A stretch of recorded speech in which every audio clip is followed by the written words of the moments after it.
And we are coming down in 3, 2, 1.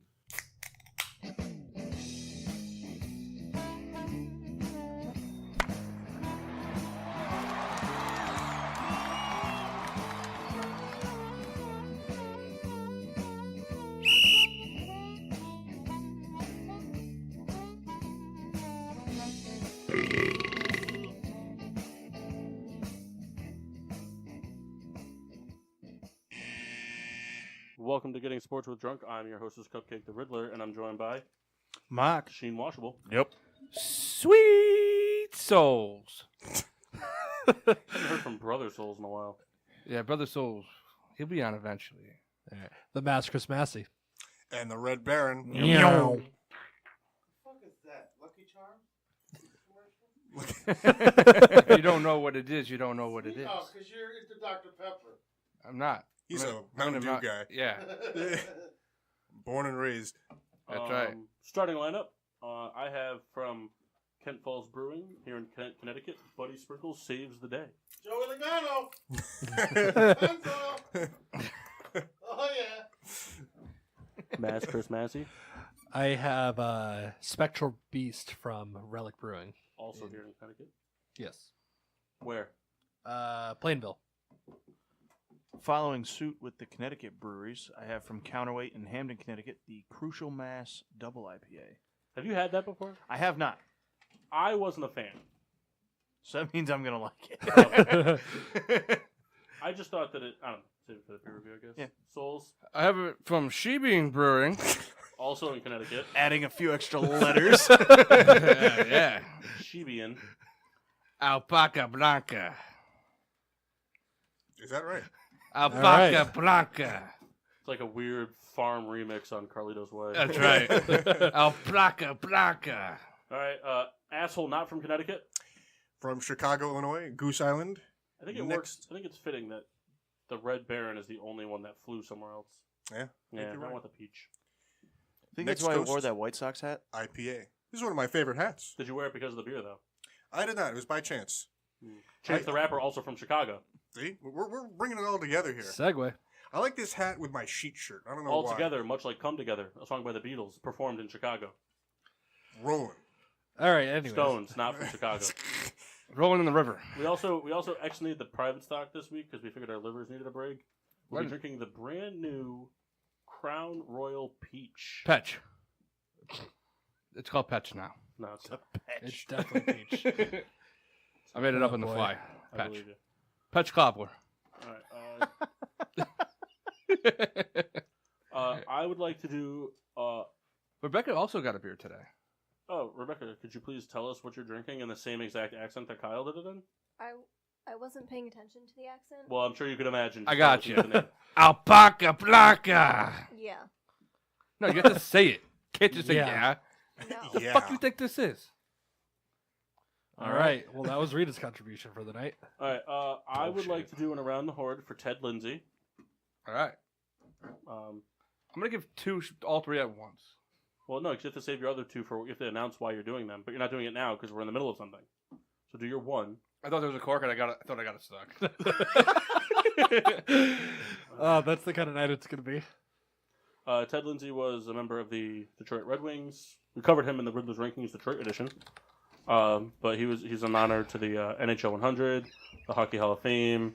Recorded 851 points in his career, and he was great. He was a line mate of Mr. Hockey, Gordie Howe. But yeah, he passed away today. Pretty old though. How old? Guess 92. 93. 84. Damn. That's right. No, that's not Lark. 94. Damn. That's right.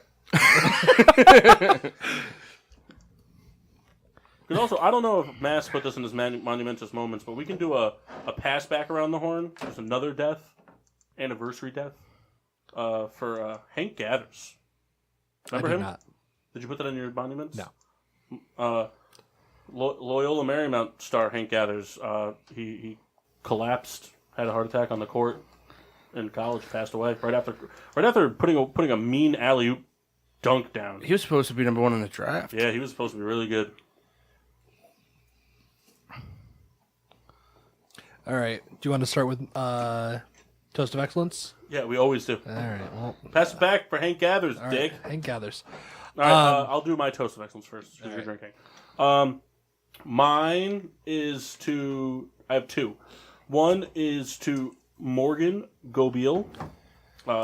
He's the final survivor from the Humboldt Broncos bus accident that happened last year. He's the final surviving member to be released from the hospital after 333 days of admission. It's a rough time. But he's back. He's out. So good to him. Good for him. And my other toast of excellence goes to the Mass Chris Massey. Shortest tenured member on the show, watched more hockey than all of you in a week. The Mats watched a lot of hockey. Moving on to the Mass Chris Massey.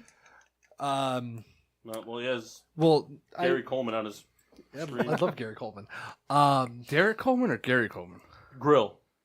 That's George Foreman. But he knew who I was talking about. Because George Foreman fought Gary Coleman. Whose father is Derek Coleman? My toast of excellence is to DK Metcalf for putting himself into the top 5 conversation and then immediately dropping out of it with his horrible three-cone I don't think time. it was ever the top 5. With his horrible what? 3-cone time. People freak the fuck out when he posted a bad 3-cone time, but dude, it fucking jacked ran a 4.33. Great players suck at the 3-cone thing. I know, but And bad players are really jacked. Moving on to the Mass or the Mock or whatever. whatever the fuck. Household appliance. Have Kyle go. I got to remember the name I had. Okay, mine is to Brandon Wheeler. All right. Of the Winnipeg Jets. Guy scored 4 goals last night to beat the Columbus Blue Jackets. Good for you, Kyle. That's right. Good for you. Hey, has anyone ever pitched a perfect game in spring training? No. Because you only go 2 innings. But, like, I'm sure there's been an instance where somebody's pitched a full game. I don't think so. I bet you there has. Somewhere in the annals of time. I'm sure it's happened, but it would be really kind of counterproductive to Not do now, it. at least. I don't think so. What if you got a young kid? Never pitched before. First time ever pitching. Strikes out the side twice in a row. I'd leave him in another inning, see what he's got. That's cool. Do you remember yours? Yes.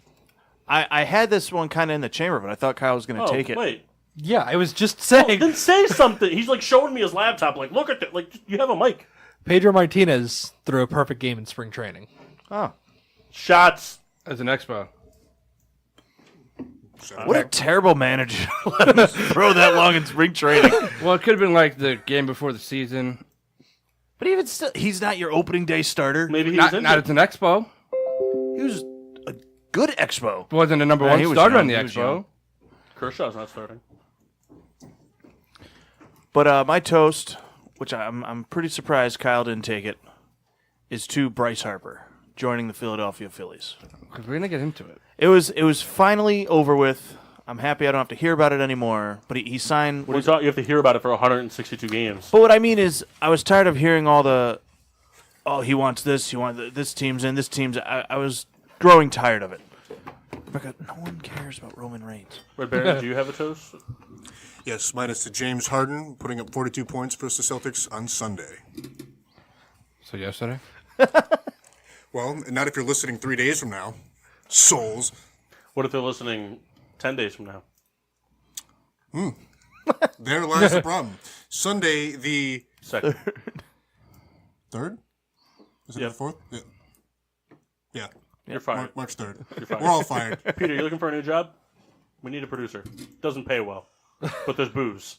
Doesn't pay at all, actually. No, it pays in booze. All right. All right, Mass's monumentous moments. Masses money. Oh yeah, hold on, crack them. Oh yeah.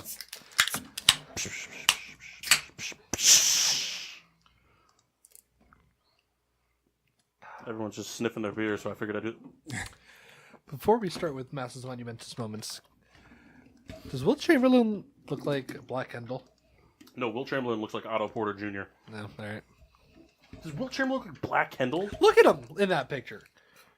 Do you not see because it? one eye is smaller than the other and his nose is crooked? It's just the way that Kendall smiles. He does the same exact. I don't smile. know what, like, Start with, you can't be racist against one person, but if you could be, that was what you just did. I Nope. Continue. Masses, monumental. Will, I'm a big fan. I'm happy that you're a big fan. In this day in sports history, March 6th, Muhammad Ali changes his name to Muhammad Ali. Cassius Clay. Mike Tyson also knocks out Hector Mercedes in round 1 for his first pro fight victory. We're going to move on to March the 7th. March the 7th, 2009, despite only being 17 years old, Neymar makes his professional debut for Santos. And in 2016, Peyton Manning announces his retirement from the Broncos and from football. Seemed like we needed to do something there. All right. You waited all the way till March to do that? I remember it was very like hem and hawed for a while. You waited for the Super Bowl hype to die down in the parade and everything, if I remember right. March 8th, 1971, Joe Frazier and Muhammad Ali's 31-fight winning streak at Madison Square Garden, retaining heavyweight boxing title by unanimous point decision over 15 rounds in the fight of the century. A lot of boxing. Not a lot happens during March. And Well, I mean, like, college basketball is pretty popular this time of the year. but nothing monumentous has happened for the monumentous Good moments. for you. Good for you for really plugging yourself Yeah, in the you're ass. welcome. You're And a real that's butt plug. yeah, that's it for Mass's monumentous moments. I thought there was more. All right. So it's just made a bunch of noises. Tim the Toolman Taylor over there. Yeah. That was good. Kyle knows the sound so well because it's all Bob watches. If he's not watching Tim and the Two-Man Taylor, he's watching Tim Allen's new show. It's pretty good. All right. All right. So I'm going to go ahead and just say I'm going to take these couple shots right about now. Because I used to talk a lot of shit about a guy. A lot of shit. What kind of shit? Like, Jeff, come on in. his name was Bryce Harper of the Washington Nationals. Now he's Bryce Harper of the Philadelphia Phillies. And I'm not going to lie, I'm pretty stoked for it. Like, we were all talking, hey, when are you going to buy the jersey and whatnot? And I promise you by March 31st, I'll have one. I was gonna say, did you buy it the second it was announced? No, he's going to buy it when we go to Philadelphia In the on stadium. March 31st. So you're gonna gonna pay spend the extra money for $50. it. That's fine. All right. And then the best part is when we go back to Philly, the Phillies. I'll game forget it will- on the chair. Yep. He'll forget it on the chair, but we'll go back. He'll forget it on the chair. Jeff is going to be confused because he's like, well, do I wear a Nationals Harper shirt? Or a Pirates McCutcheon shirt. Right. So Jeff will naturally buy a Pirates or a Phillies McCutcheon thing. Yeah. And the second trip, because there's no more trips coming up in the near future, I will persuade Kyle to buy me a Pat Neshek shirtsy. If they have it. Yeah, and if they don't have it, I want a Reese Hoskins one.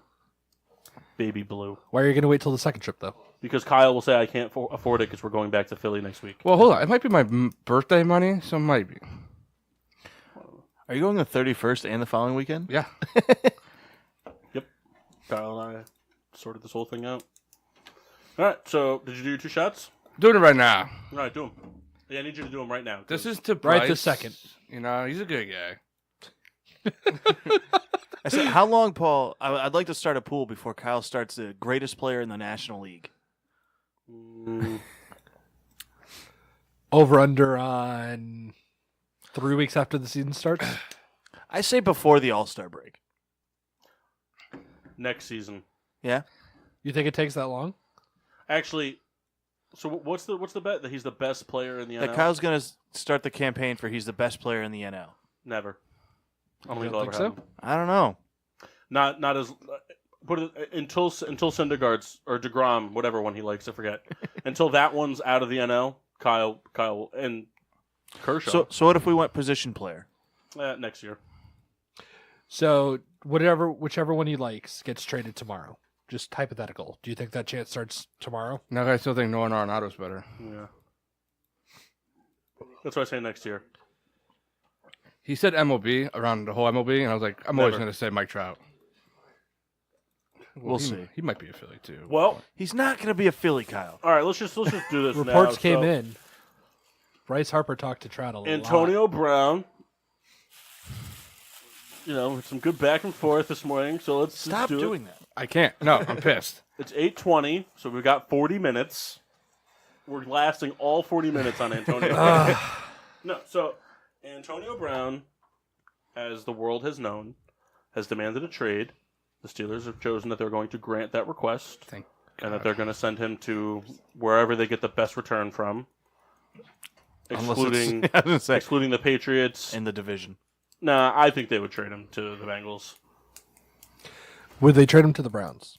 No, I think they trade him to the Bengals. They won't trade him to the Browns because the Browns still have to prove they're better than the Steelers. So I don't really like what's going on. You need a right chair? No. Because there's a chair literally right there. No, that's all right. I'd rather do this. now. We could just not have you on air. Well, we're working out our YouTube situation right now. All right. Well, so anyway, there's a lot of back and forth between Kyle and Mock about Antonio Brown's situation. So Kyle, would you lead it off? Give us a little backstory, being a Steelers fan. being the Steelers, I've always loved Brown until all this happened because he became a real big douchebag. Okay, saying the team, whatever team he goes to, must play by his rules. I'm sorry, dude. You're not the team. You're just a player on the team, and you're only good because Ben forces the ball a lot. Don't get me wrong; he was fantastic, but he won't have the same success anywhere else he goes. anywhere else. Argue it. I'm laughing because for years when we've always had these, Brown versus Beckham debates, you argued against that Brown was force-fed targets. And now you're just, he's force-fed. No, last year he definitely was. He's been his whole career. That's their offense, is that they force the Well, ball and to I Brown. think it's going to benefit the Steelers that he's not there because now he's just going to throw to the guy that's open instead of trying to make one guy happy. All right, Maybe. So you got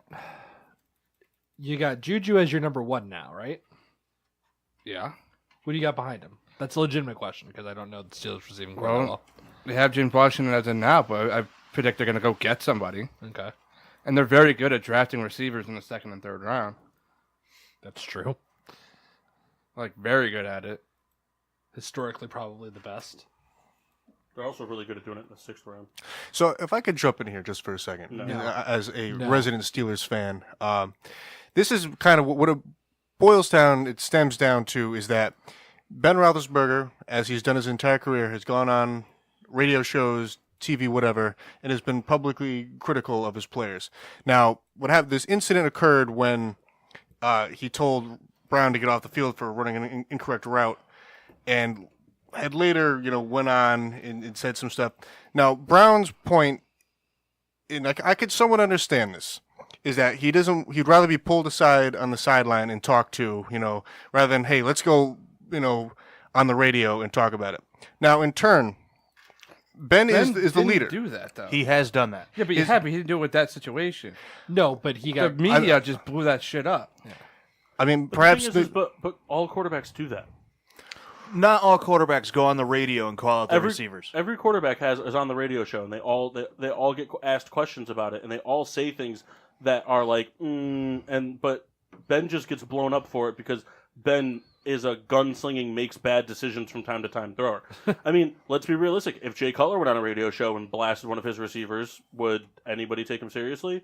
No. And I don't have a problem with Ben doing this. That's not what I'm saying.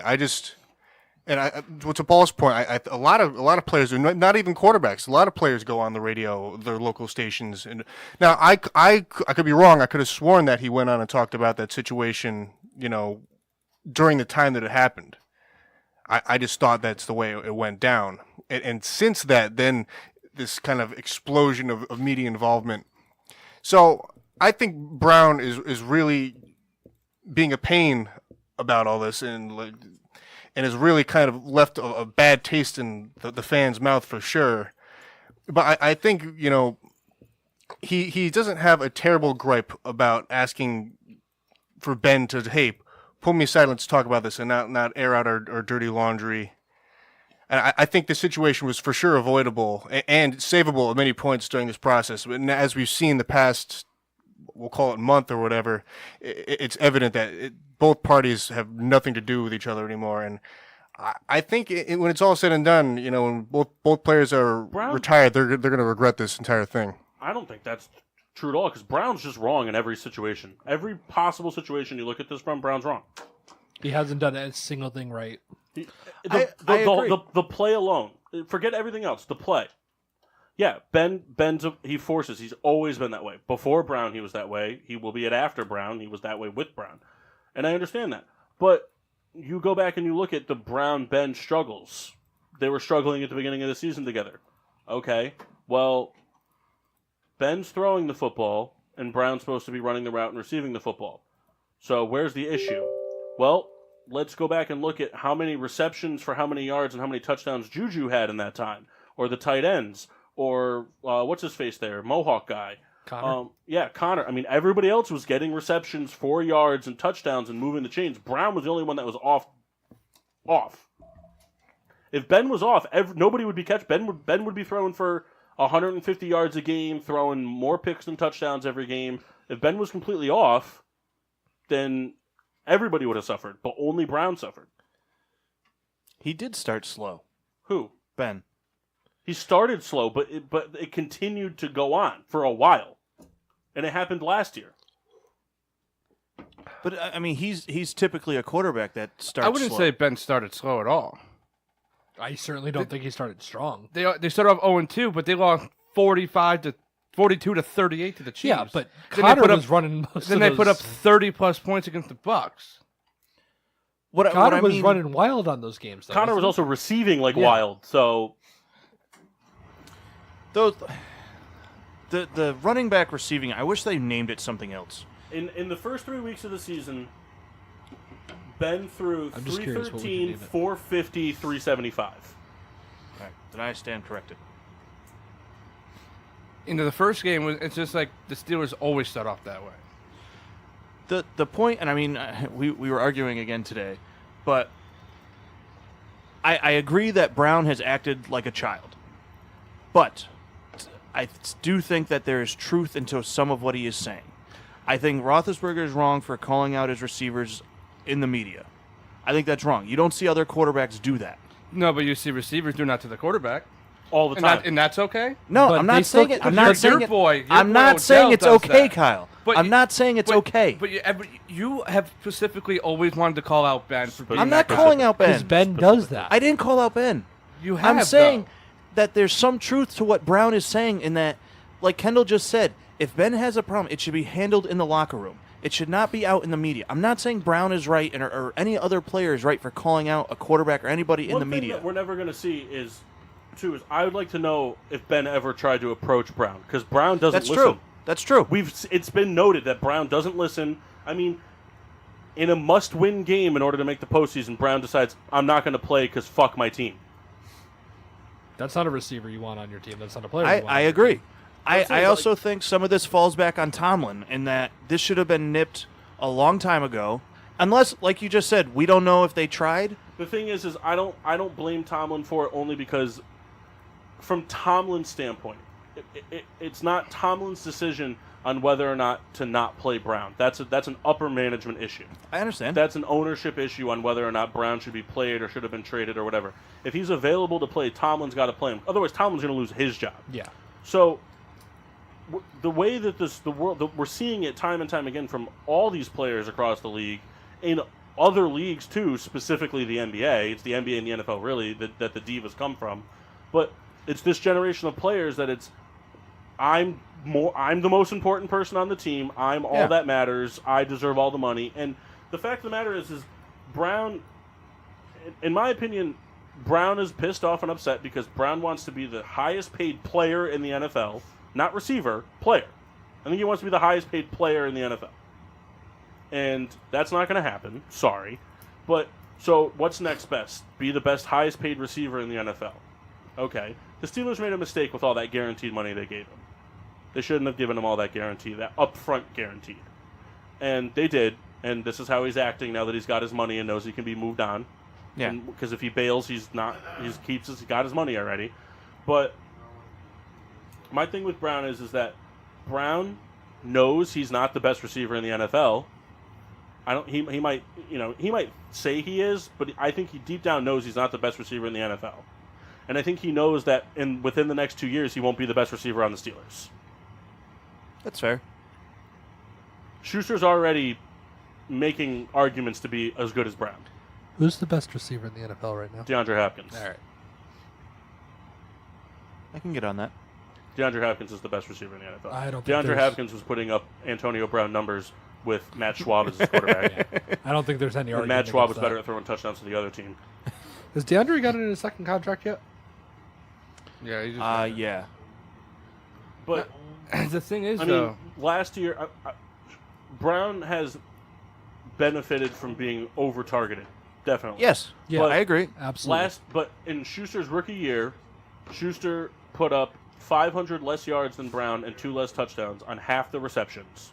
Last year they had about the same receptions. Schuster was like 6 more than Brown. Let me ask you this, though. And Schuster led in touchdowns, or led in reception He yards. had like 150 more yards and 8 less touchdowns. No, he had like 250 more yards.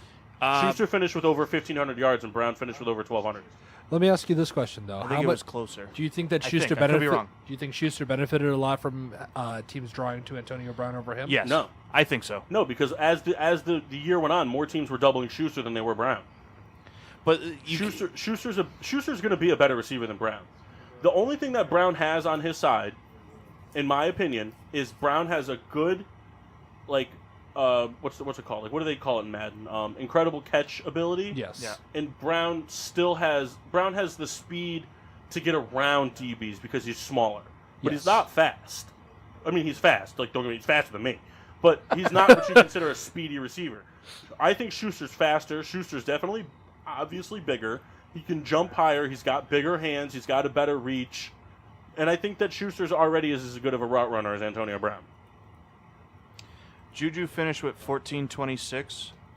Brown had 1,297 for yards. Schuster's still better than Brown. I think I don't think you could say he's better yet. I think think he's Smith better. Schuster is gonna be a lot like Heinz Ward. No, I don't think he is. I think Schuster's going to be something you guys have never had. I don't think he's going to be like Heinz Ward because Schuster's not the guy that Schuster. The physicality we've seen from Schuster has come from youth, from being dumb, like what he did to Perfect. That was just from being dumb as a rookie. That's not him being physical. I don't think he's going to be like a Heinz Ward, That's pretty cool. Andre Johnson type receiver. I think what you have is, I think that you have in Schuster, I think you have everything that you should have had, that the NFL should have had in a career for Brandon Marshall. I think that's what you're going to have. A big-bodied receiver that's going to go up and get the football, who's going to fight for the yards after the catch, who's going to make the incredible catch. That's what you guys have. It also takes a lot for Larry Fitzgerald to come out and say something. And he was 100% right. Kyle, listen, I'm not agreeing with what Brown is doing. Brown is wrong. The point I'm making is that I think there is truth behind him, some of what he is saying. I agree with that purely because do we think that Le'Veon had somewhat of the same problem? Le'Veon, to me, was just money. He just wanted money. That's Is it it? because he's A black? lot of people have said he's a great locker room guy. He just wanted the money. Is was it because nothing- he's black? No. Bell's selfish for personal financial reasons. He wants to get all the money in the world that he can before it's time for him to retire, and then whatever. He just wants to amass as much dollars as possible. Bell was not a locker room problem. Brown has this mentality that he's going to be better than Jerry Rice, and he's not. He's just not. Brown's not going to go down as a top 10 receiver in NFL history. Ship him to Washington. Show him what it's like to play without Ben. And Even Tennessee. my whole thing is with the NFL, because Ben goes out. Sure, Ben has gone on his radio station and criticized Brown for running the wrong routes, but that's the extent of it. He doesn't pull the Cole Beasley move and gone out and blasted ownership. You know, other than his initial thing, he's relatively been clean off the field, and he's a great locker room guy, with the exception of Antonio Brown. That's the only person he's ever had issues with. One guy out of when did Ben get drafted? 2004? Yeah. Well, when he was younger, Ben was a big-time douchebag. A Yeah. lot of people hated him. But that's how you are as a young quarterback. A young quarterback, especially one that finds success as early as Ben did, you get a big head.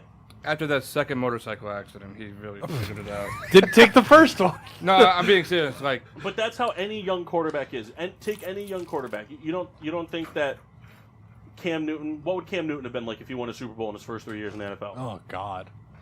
No, I agree. Most young quarterbacks are that way. That's just how they are. like Ryan Clark today said. Hold on one second. But this I'm trying to word is it the right. thing. It's a results-oriented business. The NFL is a results-oriented business, and as much bullshit as Ben might have pulled in his radio station, and as much bullshit as Brown is continuing to pull off the field and do all this shit and put his own foot in his mouth and really just make a bad case for himself as a person, let alone an NFL player, Ben doesn't need Brown to win. No. He did it without him. Yeah. Two things I want to say. One, Brown Ryan Clark. went to one Super Bowl, right?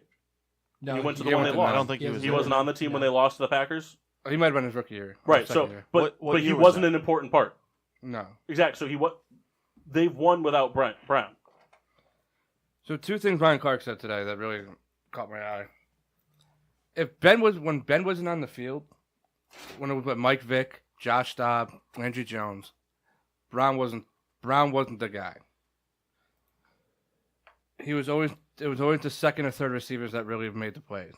Second thing I want to say is that I never met a guy that really fucking hates a guy like Ryan Clark hates Antonio Brown.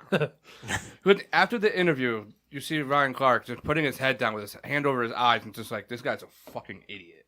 He is. There's no argument to say that he's not acting like a child. No, I'm just saying, like, Ryan Clark just fucking hates this guy. He played with him. And apparently he was like that, just low-key when he was How great younger. would it be if nobody offered the Steelers anything? They're just like, we don't want to deal with this in our locker rooms. And they kept him? I think at this point he just wouldn't play. Right? Yeah, Fine. He 'cause- doesn't. If he doesn't, he's under contract. So if he doesn't play, if he ends up staying with the Steelers for whatever reason and chooses not to play, he will get fined. unless he Bell- like retires. Yeah, if he retires. That's what I mean, like- but that's not going to do him any good because if he retires, the Steelers still own his rights. Yeah, So he can't come yeah, out of retirement they and do. play somewhere else. So it's not like Bell. Well, Bell didn't sign his tag, therefore didn't get paid. The Steelers just okay, fine. Yeah. But Brown's being paid. He's under contract. If Brown was on the Steelers at the start of the year and didn't play, they'll fine him. And if he sat out the whole year, they'll take him to court. They'll take him to court, and they'll get guaranteed money back. Oh yeah. And he'll be in a lot of trouble. So, and Brown, as much of an asshole as he is not stupid. If Brown ends up on the Steelers, Brown's going to have to play. And Brown is going to realize very quickly how fast he can go from a wide receiver 1 to a wide receiver 3. Oh, I agree. Like I said, I say you trade him in division and you let your defense light him up. You know what's funny? There's actually mock drafts out there that said the Steelers are going to draft his cousin just out of spite. Marquise Brown. They said like they really think they're going to draft him and just like have him play linebacker. No, like not towards him. Like he would be a receiver, but like I just want And then Antonio. start him out This, over this is Brown. all I want. This is all I want. I want just this. Everything will be done after this. I want a WWE styled Hell in the Cell tag team match. Brown and Bell versus Villanueva and Pouncey. Pouncey just came out in the air so many times and just had Pouncey would kill him. I think Yeah. Pouncey would kill Bell before he'd kill Brown. But that's what I was saying. You know, I think I'd pay money to see it. DeCastro said it best. He said like, we're all on a team here. If you don't want to be here, get the fuck out. Pretty much. That's what I mean. Like to me, He goes, I love being a Steeler, and this is not the way that we've played in the past. like I was trying to make the point before. I don't blame Tomlin, but at some point, we may not know, but he should have tried to nip this and get it squared out. I think he poorly handled the Bell situation. Yes, But the Brown situation, I think, was out of his control. Because but it didn't have to be. He could have gotten involved in some capacity. I don't think it But- would but- matter. It's your locker room. But, What but capacity? outside of benching Brown, what could he have done? Nothing. You outside of- get these guys together. You got to have them work it out. But They're make, not- make an attempt. You make it. That's what I'm saying. Like But do you know that he didn't? I don't. that's what I'm don't. saying. We said that. I would refuse to believe that that there wasn't an attempt made. I know that there And there's reports of Ben reaching out to Brown in the season to talk to him about stuff, and Brown refusing to be a part of it, and Brown not showing up to practice, and then the last game of the season kind of shows you that even if they did make an attempt, even if they didn't make an attempt, if they did, would it have mattered? No. It wouldn't have. He bailed on his team in a game that they could have gone. I mean, granted, yes, it fell to the Cleveland Browns, not being the Steelers' responsibility if they made the playoffs or not. But they made the playoffs without Brown. What do you do then? You can't not play Brown. That's what I'm saying. It would have cost Mike Tomlin his job. Upper management. This was upper management's issue. They should have nipped this in the bud. That's fair. They should have. They should because they have the abilities to suspend Antonio Brown. They have the ability to fine him and do whatever. Mike Tomlin doesn't. Mike Tomlin's job is to win games, and if Mike Tomlin isn't playing Antonio Brown when he's available, Mike Tomlin's going to lose his job. Yeah, he's going to get fired real quick.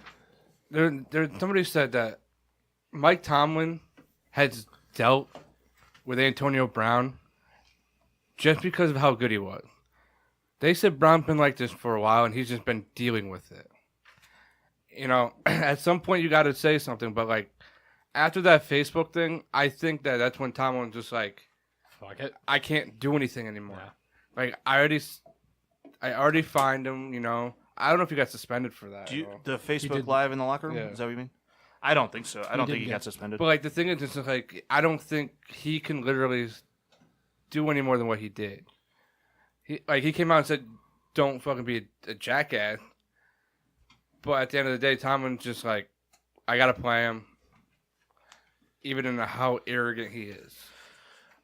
What was kind of crazy too, I mean, at least from like our perspective, we almost kind of thought that Brown was a team. I mean, he restructured to try and get Bell his money.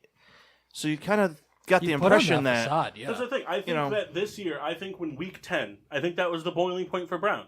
When Week 10 came and Bell didn't show up to sign, I think Brown put it in his head that we don't have Bell, we're not going to win the Super Bowl. I want out. I think Brown wanted out since Week 10.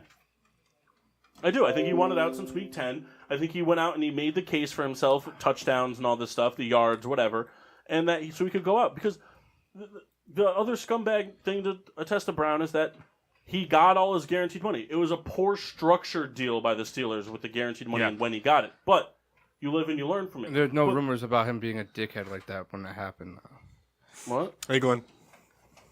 So, like, when they gave him that contract, Facebook. when they gave him that contract, they were just they thought, you know, Brown was this standout guy. Talking to our listeners. Yeah, but you just said, how you doing? Hey, Glenn. Oh, that's not what it sounded like. How you doing? Anyways, But like, I think what it really came down to, and when the team MVP came out, and they all voted Juju as the team MVP, that's when Brown was sitting there like, they don't appreciate me. And that's not the case. I think it is the case. what, that they don't appreciate him, or Yeah, that he felt like I don't think they appreciate him. I think they did. You bailed on your team. No, that was before that. That was No, it week wasn't. 16. Team MVP happened after he bailed on his team for the last game of the season. it was right before. They voted team MVP before the Yeah, last it game of the was season. right before because that was when he got moved out of the practice and then he didn't show Well, up. it's the Steelers' fault for doing It was like right before. But either way, like, it doesn't matter. Like, who gives a shit if you're team MVP or not? Was he a captain? Brown, no. You don't really. Wide receivers usually aren't Yeah. captains. It's usually offensive lineman, quarterback, maybe a tight end or a running back. It's got to be somebody that can like see the whole And like a kicker. point of it. Well, that's your special teams. You have to have a special teams captain. I mean, how do we know that was he ever an team MVP in the past? Yeah, he was. So what's I the would big, imagine. What's the big deal then? Like, I have to be it every year? Like, come on. Because it comes back to the diva mentality. It's like, like- Paul's, he wants to be the right. best. No, I understand you know, that. I'm trying to It's figure like, out the dude, thought process. Get over it. You know what? After that Saints game when Juju fumbled, right? You saw him sitting on the bench and you saw him crying. Because he knows he fucked up the season pretty much. But guess who fucked it up more? Him. Because they were driving right down the field about to score a touchdown. He's not the reason they lost that game. No, the defense and the ref fucking pass interference calls, but let's not get into that. But, like, that's the type of guy that really cares about where he is. If Brown did that, he would have went to the sideline and started laughing. see, but devil's advocate, not to say Juju's going to become this, but Brown was similar to that early in his career also, where he had that same emotion and then he got paid. So I'm not saying Juju's going to become this because I don't think he will. But Brown's never. They I think might have showcased similar passions on the field, but Brown's never had the off the field personality that Juju's had. No, not at all. He doesn't now. Juju. He doesn't have that personality now. He No, just looks like an idiot. Yeah, he's never had that. Like Juju is just showing that like He's having so much fun just being there. He really is. He's living his best life. He's one of my He's favorite 20 players. years old. He's not even 21 yet. And he's showing how much he cares about the game. He cares about his teammates. He wants to win. And I get, like, Brown was kind of like that in the beginning. I have a question. This is entirely speculation. This perhaps doesn't mean anything. But we talked about he kind of came up from a very heavy wide receiver grouping in Pittsburgh with Mike Wallace, Hines Ward, Who are you Manuel talking about, Sanders, Brown? and But Brown. none of those guys were like that. Well, that's what I'm saying. So like all those guys kind of like departed, retired or signed anywhere, and then suddenly he was kind of like forced into the spotlight. Now I'm not trying to like make excuses, but do we think that at all?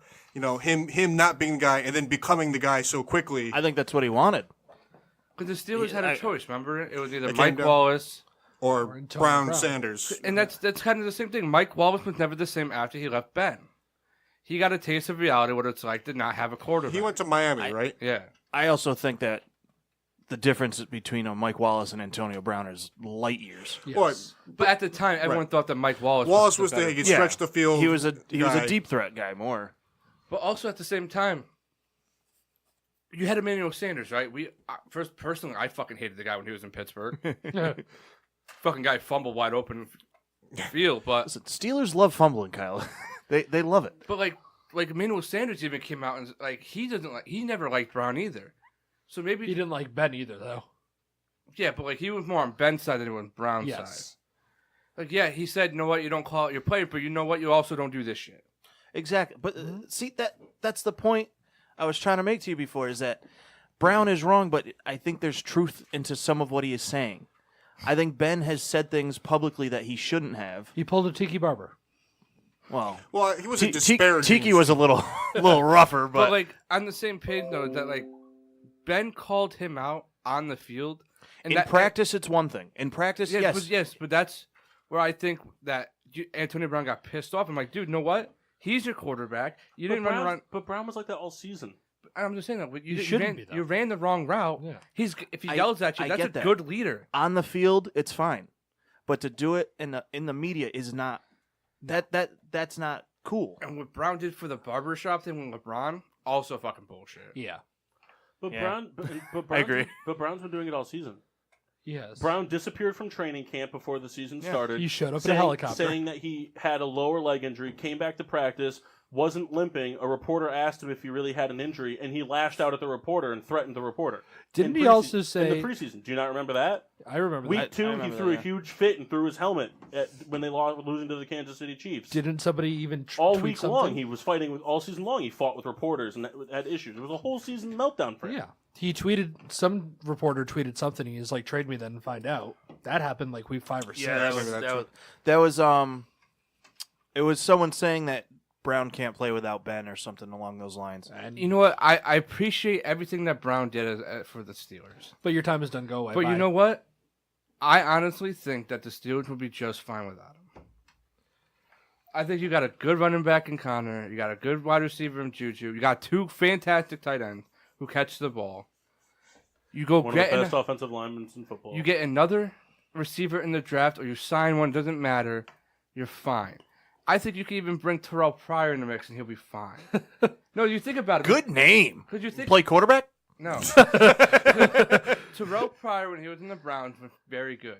Then he went to the Jets, didn't have a quarterback, tailed off. Went to the Redskins, all their quarterbacks broken legs, didn't play well. You bring him to Pittsburgh, he can probably do something again because he had the quarterback to do something with. How about you guys just actually put Hayward Bay on the field for not special You can teams? do that I know. too. Like he's very he showed nothing but loyalty to the Steelers and plays hard on special teams. And also, not for nothing, I know you dislike him, but Eli Rogers isn't a bad receiver. He's a slot guy. You can't put him on the outside. No, but Hey, that guy was going to be the best receiver in the league a couple years ago. No, I picked him up in fantasy because I thought he was going to be a good fantasy player. Big difference. I am interested to see Juju in the number 1 role because I think he is an extremely talented receiver. I mean, He's very from young, though. especially from that draft. I mean, he's an outstanding talent. So I'm interested to see him with the number one He's spotlight a smart on him. kid, and I think he learned from Brown. And For your sake as a Steelers fan, I hope so, because you even don't if want to see this even if again he in didn't, 4 you got years. guys like Eli Rogers coming back, Ryan Switzer. You go get another guy out of the draft. You talk about Ryan Switzer. Kyle. Yeah, Come you know on. what? That guy played phenomenally for us. I don't care what you say. He's a special teamers though. He's not. No, he played a lot of receivers when. You know, he's going to be that scrappy 3rd down and 3-yard guy. I'm not saying he's Julian Edelman, but I'm saying he's like Julian Edelman type. I wouldn't go as far as that. No, like he's a slot guy. He's gonna pick up. He fights for the extra yards. Right. I think he's fighting for every chance to be on the field. I like him. I like him a lot. I'm glad we have I'm him. okay with him being a third receiver. I really am. I think the Steelers need to go out and get that physical receiver, because I don't think Juju's quite that receiver where he's the, that Des Bryant bully guys around, and I think the DK Steelers are going Metcalf. to. I mean, really, like No, I think they're going to need if that they type draft of a receiver. receiver in the first round, I'd be pissed at the Steelers fan. What do you want in the first round? Linebacker, Inside linebacker. linebacker. Well, that's what If we're they don't getting get anyway, no Devin matter what. Bush or Devin White, it's a failed draft. I don't think that anybody besides Bush will fall. No. Which one? Which We're one not. We're not doing that. We're not doing this. All right. We're not doing mock drafts. That's not what this is going to turn into. All right. We're talking about it around the horn. Todd Gurley has no cartilage in his knee, has arthritis. Go. Which I tell you, we speculated weeks there was more to that injury. Yeah, but you know what? He's going to stem cell research and he'll be fine. Oh yeah, they're going to stem cell it and he'll have a new knee. I mean, Todd Gurley will never be the same player. His best years are behind him. Are we talking about Harper I don't think at so. any point right now? he's going to go to Panama and they're going to shoot stem cells into his knee, and heard- he's rushing for 2,500 yards next year. I heard around the horn. Sean McVay's the reason they lost that Super Bowl. Sean McVay is part of the reason they lost that No, Super he's the Bowl. reason. If Also, you- Jared Goff playing like a complete I don't coward. give a shit what the issue is. If you put on the uniform, you're playing. They didn't play Gurley. I agree. He started off with 2 10-plus yard rushes, and then they didn't use him. I don't agree. give a shit if he's got 2 bullet holes in his knee. If he's wearing a uniform, he's running. I agree. He just couldn't cut to the right. Fuck Then it. cut to the left. There's a whole other side of the football field. Kendall, how wide's the football field? 53 feet? Yeah, something like But that. if Yeah, you okay. know, 52 but and if a you half, know he's okay. not going to go to one side, fucking line up on the other side. Done. You know what? I think Okay, he'll deal with the pain and go to the okay, right. good. You guessed what side he's going to. Now you still have to bring him down. No. You know The how many offensive times line people, also got whipped that entire game. You so. know how many times people predicted where Marshawn Lynch was going? The Saints did it in the playoffs. Guess what didn't matter? That. Are we talking about Harper right now? No. No. Because we should probably talk about that. We What? should Why not. do we have to talk about it? You signed, Hold okay. on, we got time. Signed a 13-year deal for $330 million. What else you want to talk about? That doesn't involve the actual season. Oh, the significance of the contract and why it. Yep, we can't talk about that. Whatever. Comes at a later point. Kyle, you just want to boast about your favorite player. Not my favorite your player. new- He's your favorite second favorite player. player on the Phillies. It's not. Who's your second favorite player? Reese Reese Hoskins. Hoskins. Bullshit. No, it is. Give it till like the middle of March. I give it till March 31st. I'm very loyal to my team. Okay, and Harper's on that team. I'm saying, like, I'm very loyal to the guys that have been there. I've always Reese been. has been there for like what, 2 years? 2 years. But it doesn't matter. And he He's- really hasn't. But he's done been there, anything. guys. But he was there when they what? struggled. Who are we hearing? He's been there for 2 years. Todd And they Kyle. sucked. It's not like Everybody- he's Larry Fitzgerald. Everybody, with the exception of the year you won the World Series, has been there when you struggled. Okay, then I'm going to go with Double Herrera. That's not true either, because you said that you wouldn't care if he was gone next season. Because the guy goes through big stretches. Well, you can't say your second favorite player is somebody that you're okay Can with you leaving. just say it's Bryce Harper? It's not. But it is. Not. It is, Kyle. Not. You can By fight by All-Star break, probably will be. it. You But can it's fight it all currently you not. want. Because we all know my favorite player is never going to be Bryce Harper. It's Michael Franco. No. No. If Aaron Nola ever goes on the DL, Bryce Harper's getting First tattooed of all, on knock Kyle's on wood, chest. okay? Yeah. The 10 first thing years that guy DL. said. First thing Bryce Harper said. Glad I don't have to face that fucking guy. Yeah, he also said he can't wait to bring a championship to DC. Yeah, he did. Which I thought was very funny. We should send him some private stock. First of all, you know what? Fuck it. I love this signing. It was a great signing. He'll end up Nobody being my said it second favorite wasn't. player. It's only a matter of time before Kyle's an Eagles fan. No. Oh. Yeah, because Bryce was like, Bell, come to the Eagles. Let's win championships together. Kyle will be an Eagles fan. Closet Eagles fan. Trout, baby. Trout's not going to the So Phillies. what? Kyle. So you're gonna like the Eagles because of Mike Trout? No, Mike Trout's going to be Eagles a Philly. eat Trouts. 2 years. He's not. Tell me why. Because he's not, Kyle. He can't tell You you. can't. Because he's not. Every We're not time having I this say discussion. that. Hold on. We're not having it. No, I'm going to have this It's discussion. part of later. Because every time Kyle, I why say can't that, you he just goes, accept no. that it's part of later and just leave it? Oh, a lot of echo. That pisses me off. That what he just said. Kendall's messing everything up. He had to call Peter. You know that Peter was upstairs baking a nice roast? He had to come down here to do this. Every time I say that answer, Kyle, just save it for the next hour. oh, I'm getting so aggravated with Mike. Yeah, clearly, you called him Mike. Yeah, I was gonna say. Give me the private side. Give me Hell, you owe me 5 push-ups. All right, No we're shot. gonna do a little bit longer of a break because we got some stuff to take care of. Okay, never mind. I guess we're not going to break. All right, we're gonna go to break. Bye, guys. We're gonna go. Max is gonna Hold get your this horses after there, guy. You're drinking all the private stock. All right, bring it over. No, the private stock, not the crown. Shit. We're gonna go to break. A little lengthy break. We got some stuff to take care of, and then the next hour we got some fun stuff to talk about. We'll see you soon.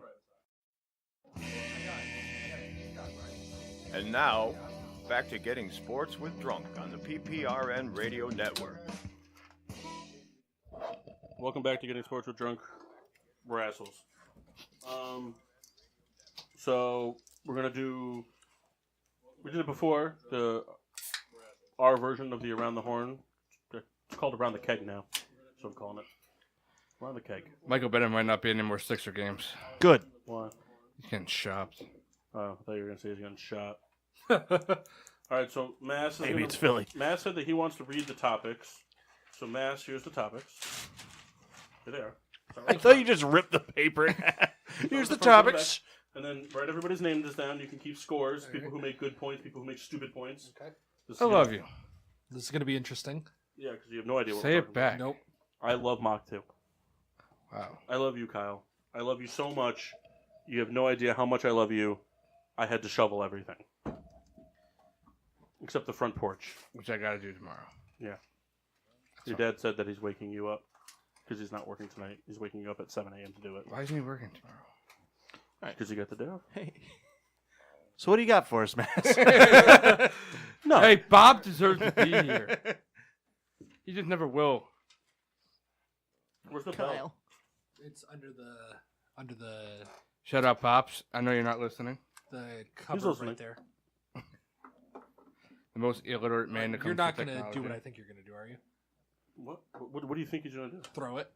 Oh, he doesn't even know where it is. I thought there was a popcorn bag over there. A pop. There is. What?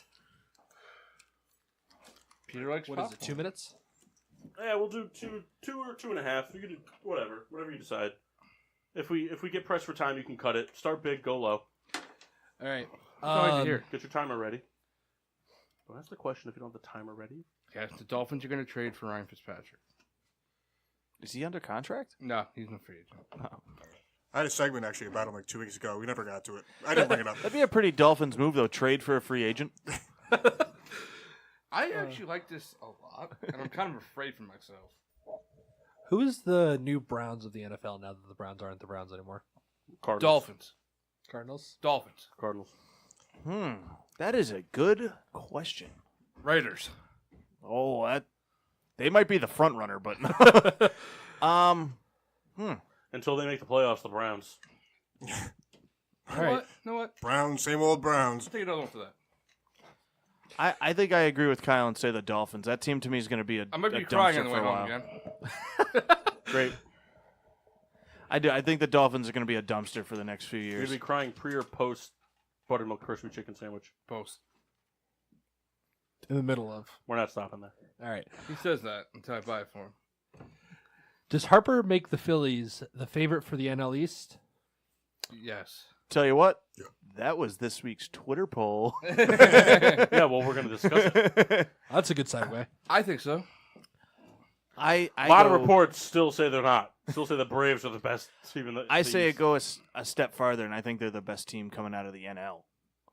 Ooh. I do. I think it's going to come down to them and the Brewers. I don't know. I still think there's a lot of firepower with the Cubs. I still think the Dodgers are a force to be reckoned with. I don't. I don't. I either. think the Dodgers' time is over. Yep. Okay, well, As far as the NL East, I think it definitely makes them a front runner. The Marlins are nowhere fast. The Mets can be injured in 3 weeks' time. The Braves. Hold on, I'm sorry. Go ahead. I was just the Braves are very flip floppy, coming off a good year, but I tend to think that those results will not be duplicated. They did again. nothing to help that team. Well, I guess yeah. Their pitching staff is still considered of Julio Teheran their ace. I'm sorry, but the guy's done. He had a 4.5 ERA last year. You have Mike Fulton Evans, but he's either on or he gets 8 strikeouts to 10 strikeouts a night, or he gives up 5 runs a game. There's no in between with that guy. I think that Phillies lineup is very good. Top 5, 6, no doubt. The only team I think the only team I think that can really be with them is the Nationals because of the 4 big pitchers in the starting rotation. Well, right, that pitching staff is great, but that's a lineup that's kind of young and somewhat unproven. It's going to depend on the kids, right? And like I said, the Mets, they could probably hit a bunch of home runs this year, but it's kind of been a lot of the same in the past 5. So we'll see. You got to figure the Phillies were a team that were surprising all of us all season until June, when they just spun out and it derailed. August. It's like half the season. August, June they were good. That was toward the end of the year where they. That's right. When they acquired all the older guys, it's when they decided, hey, we're gonna fucking suck. To me, I think the Nationals are going to be a team that is probably going to end up having to blow it up this year. I think they're going to spiral out and have to start trading away pieces to start a rebuild. No way, man. Dozier's going to hit 40. I think Forgot he went there. I think the division is the Good for you. Phillies to lose. There's a quick thing. It doesn't have to count for anything, but It doesn't. I honestly don't think the Braves have. The Braves got Josh Donaldson at 33, 34 years old. I don't believe they have what it takes. They have Ronald Acuna, but they're very. A lot of leadoff home runs. Then he gets hit. They have Freddie Freeman, and then it dies down drastically. Let me ask. We'll do a quick minute on this one. Who did Machado sign with? Padres. For the Padres and for the Phillies, what is considered loss of the season for them now? What's considered a negative for the season? I'll go first. So the Phillies, if they don't win the division, bad. They don't win the division, that no bueno. The Padres Are going to just not be win good. 60 games. They're still bad. They're still a terrible team. I think if the Phillies don't make the playoffs, it sucks. They don't have to win the division. No, I think they have to win the I division. think they have to win the division. You just spent $330 million. Yeah, but I think there's still a lot of the pitching's still kind of what if. Okay, but so let me ask you: if you make the wild card game and lose it, is that okay? Yeah, it's a big step in the right direction. Not really. I don't think so because you guys should have been there last year. Yeah. I think you I guys just have to don't win the trust division. the 3, 4, 5. If that makes sense. But I think you guys have a strong enough lineup. You just traded for Real Muto. You guys have the firepower. Also, Padres 70. I don't think I know a single starting pitcher on that team. Yeah, they're not good. I thought they had Clayton Richard, Clayton Kershaw went to the Padres Clayton Richard, but he's with gone. LeGarrette Blunt. Oh, they're winning it all. He's going to be a Tiger next year. Blunt. Yeah, not next year, the year after. Where's he going to play? Center. Running back. Wow. Center. Another name for Tiger is Bengal. All right. Did DK Metcalf solidify himself as a top 10 pick after the combine? He had a 4.33 40, 27 reps at 225, 40.5-inch vert, 11 and 2-inch broad jump, and he is 6'3" and 228 pounds and has 1% body fat. May I take the Which rig on isn't this? true. And that's also very dangerous. Yes. He doesn't have 1% body fat. It's 1% body fat, it's something to go with 1% body fat on major muscle groups or something like that. It's not 1% body fat. You'd be dead. Yeah, Oh, you- by the way, you no can't shot. sustain that. He's basically just a piece of beef jerky. No shot. You got Sorry, can I? Do you know the top 10 picks off the top of your head? yeah. Who is it? You really got to say them. Well, I'm saying because we're asking if he's a top 10 pick. Cardinals, 49ers, Jets, Raiders, Buccaneers, Giants, Jaguars, Lions.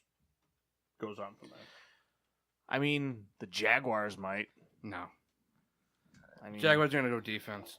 That's right. This draft is so defense heavy. Other than the quarterback needing teams, I think it's going to be all defense in the top 10. The teams that need a receiver are in the like mid 15 to early 20s. Well, the Jaguars need a receiver. I say yes. I think that he goes number 9 to the Buffalo Bills. Buffalo Bills already have a That's top another defense. They still have LaShawn McCoy. They've got their quarterback. They have nobody to catch the football. They also have nobody to block the quarterback. Okay? And they're going to pick an offensive lineman. I don't think they are. I think they will. I don't think See, they are. I, It's my fucking opinion, Kyle. It's my opinion, too. Dickhead. this year's draft, too, at least from what I've read, Makes me is shovel the heavy. whole fucking yard and then Is heavy on offensive linemen. So they could pass in the first round and still get. it's not a deep on quality guy. receiver. That's And what I'm he's saying. proven On receiver, himself- it's he's not. proven that he, between college and combine, can be a instant starter. I mean, he'll probably be the number 1 just because of the porous talent that's Yeah. there. But he's proven that he can be a starting wide receiver in the NFL through his combine and his college play. I think Buffalo's in desperate need. I think that Buffalo is more likely to spend money on offensive linemen through free agency than they are wide receivers. But even if that, though, I think the Buffalo Bills would pick a defensive end. I don't think so. With the loss of Kyle Williams. But it's so deep defensively. Why? If you have a top defensive player in the top 10, you're not going to pass on him.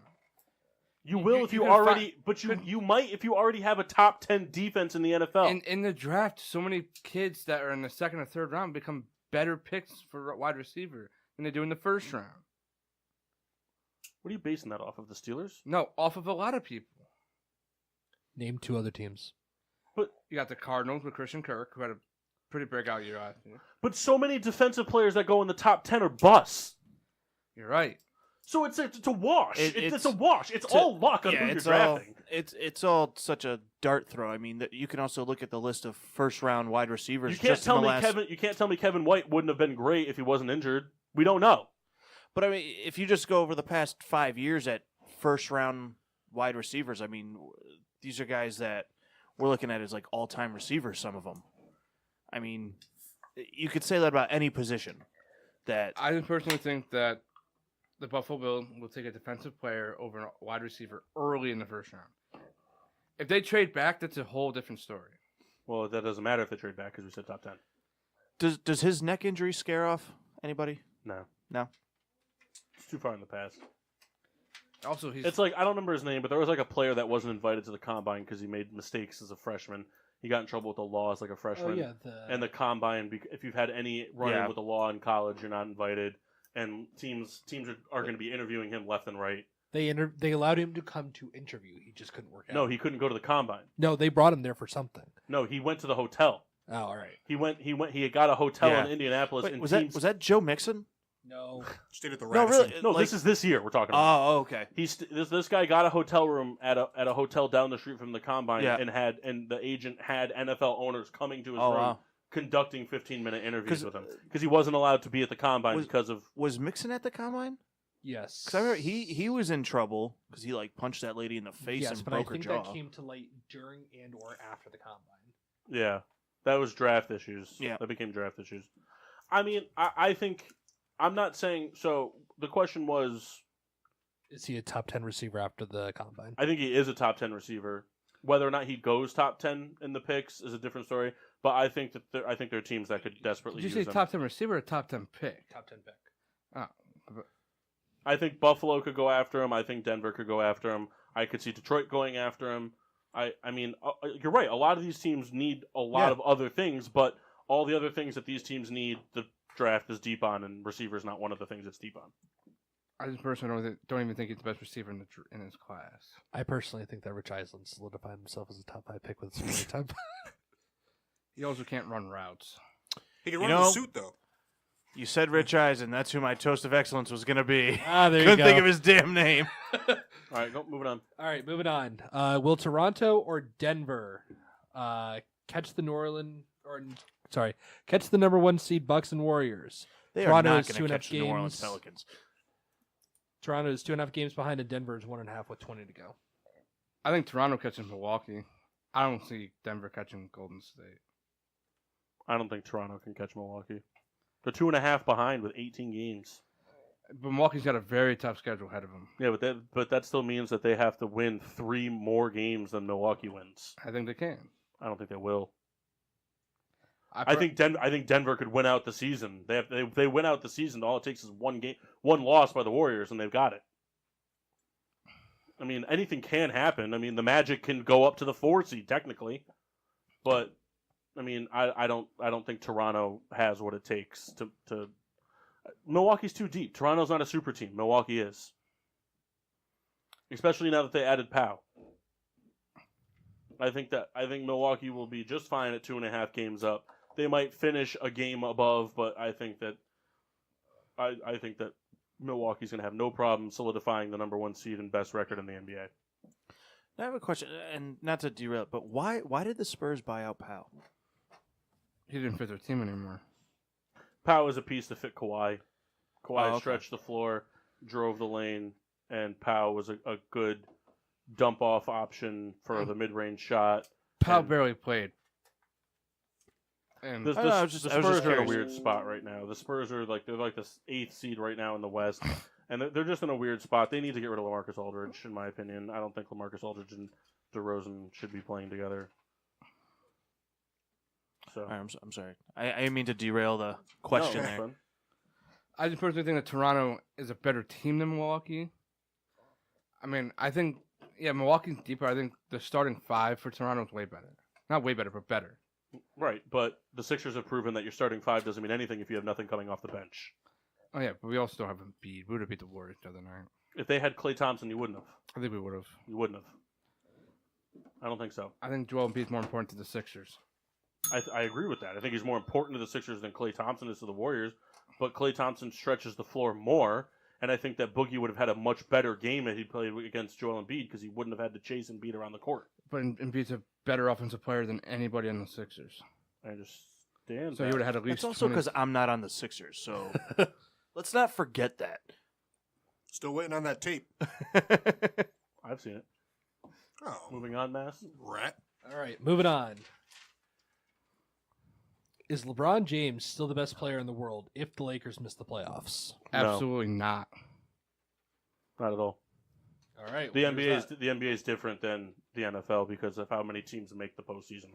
16 teams make the postseason, and LeBron James, even if it's just off the fact of look how far he took Cleveland last year with the roster they had, and he has a better roster this year. LeBron's just the wrong player to be on the Lakers. If LeBron doesn't make the postseason, which he will not, I think Kevin Durant takes over as the best player in the world. The only thing that keeps Kevin Durant from being the best player in the world and having Giannis take that position is because of the amount of superstars around KD versus the amount of superstars around Giannis. And LeBron's becoming a bitter little bitch because of his comments today. Everyone's talking about Giannis, but nobody's talking about his supporting cast. Okay, LeBron, everyone talked about you, but you had Wade, Bosh, and Ray Allen. Everyone was talking about you, but you had Love, a good J.R. Smith, and Kyrie Irving. Everyone talks about the star. That's what they do. You know what? Milwaukee can't get anybody to go there, so they draft. And just because Milwaukee can draft, you can't blame the team for being better than what he has. No, and Milwaukee trades for good role players, not superstars. LeBron can't be the best player in my opinion, in the NBA, you can't be the best player in the NBA if you're not making the postseason. I think LeBron's pretty much. I'm not going to say he's done, but I don't think he's that guy anymore. He's too worried about being Hollywood. I think this season has really shown. I don't think there was any question about LeBron making the move to LA thinking post NBA career, but I think he's already thinking post NBA career. I agree. This like the school thing was awesome. You know, the whole thing about the kids and this and that and all that stuff was great. But then you talk about now it's like the barbershop thing, talking about throwing shade at other teams, trying to trade his whole team. And you know what? That hurts him. Like the Lakers aren't good because the kids pretty much said, you know what? If you don't want me there, then fuck you, LeBron. Like, LeBron's not that guy anymore. And the players that did get moved are having success without him. Zubac's doing great in the Clippers. Julius Randle, he wasn't there with LeBron, but you know what? He's really shined as a Pelican. Hell yeah. He's showing that he can be, that guy that he wasn't with the Lakers. He's a Pelican great. I don't think the Lakers are even good without LeBron. Or not you know what I'm saying. Like, you guys know exactly what I'm saying. Oh, it's just a funny way to say it, Kyle. That's all. Substitute any scoring star in LeBron's place, the Lakers make the postseason. If substitute out LeBron, put in KD, Lakers make the postseason. Substitute out LeBron, put in James Harden, the Lakers make the postseason. I agree with your thought that LeBron's already thinking post NBA. The problem with that team is that team is a group of young players that are they're trying to do what Philadelphia did 2 years ago.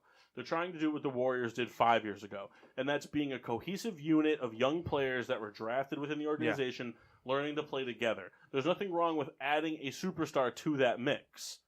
There's nothing wrong with that at all, but it's got to be somebody like the perfect person to add would be James Harden or Kevin Durant. That's the type of guy you want to go after. Somebody, a guy that can take over when... Or Anthony Davis. Somebody that's going to come in and dominate, but isn't the court leader. James Harden isn't coming up the court. Yeah, he brings the ball up, but sometimes before the CP3 era or whatever. But James Harden's not setting up the offense. If James Harden's coming up with the ball in his hand, James Harden's the one putting the shot up. That's just how it goes. Same thing with Kevin Durant. If KD's taking the ball up, KD's the one putting the bucket in. And LeBron just has the controlling mentality, and that's fine. Some players have that, but this Lakers team, that's not the team that needs that type of play. When he went back to Cleveland, Kyrie had already established himself. Kyrie already came in and said, I'm a great point guard. I could be a top 5 point guard in the NBA. I can be elite if I choose to be, if I choose to work hard enough for it. And then LeBron came in, molded him kind of into what he is, and that's how it went. But Ball's not there. Kuzma's not there. They're great young talent, and the Lakers really, really suffer without Lonzo Ball's defense. I just had this thought. I remember back when LeBron, before he made his decision to go to LA, and there was a speculation of him going to Philly. And I remember you and J-Mart making the point of, if he goes to Philly, it's going to ruin the whole chemistry and this and that. And I think we're seeing that happen in LA. Similar, like you just said, they're trying to build like the Sixers if he went did. To Philly, if he went to Philly, I think that it would have really, really put a big growth spurt or growth stunt, whatever, on Ben Simmons' career. But that's what I mean. So like we saw Joel these. Embiid, I think, still would have been fine, but Ben Simmons would have really suffered. We saw these young guys. They're trying to come up and grow into what they're going to become, and they just kind of threw LeBron into the mix and said, "Here's your guy now." Especially because Ben Simmons doesn't have what a player. Oh Jesus! If you're going to play with LeBron, you have to. He's got such a high IQ. You need to be able to have that outside shot, and he doesn't have that outside shot. So it's not like you could just sit out behind the perimeter and take the jumper when LeBron drives. One thing, kind of what Paul said. LeBron can't. Hey, what's up, Ryan? LeBron can't play without 3-point shooting, and nobody in the Lakers have it. Not consistently enough. Like Brendan Ingram's a mid-range guy. Kuzma is a mid-range guy. Lonzo has no. Lonzo's kind of in the same boat as Ben Simmons. He can't shoot the three at all, and he can barely shoot the mid-range. I just don't. I think that LeBron in LA is the worst fit possible. I think it could have been a better fit if they weren't already rebuilding.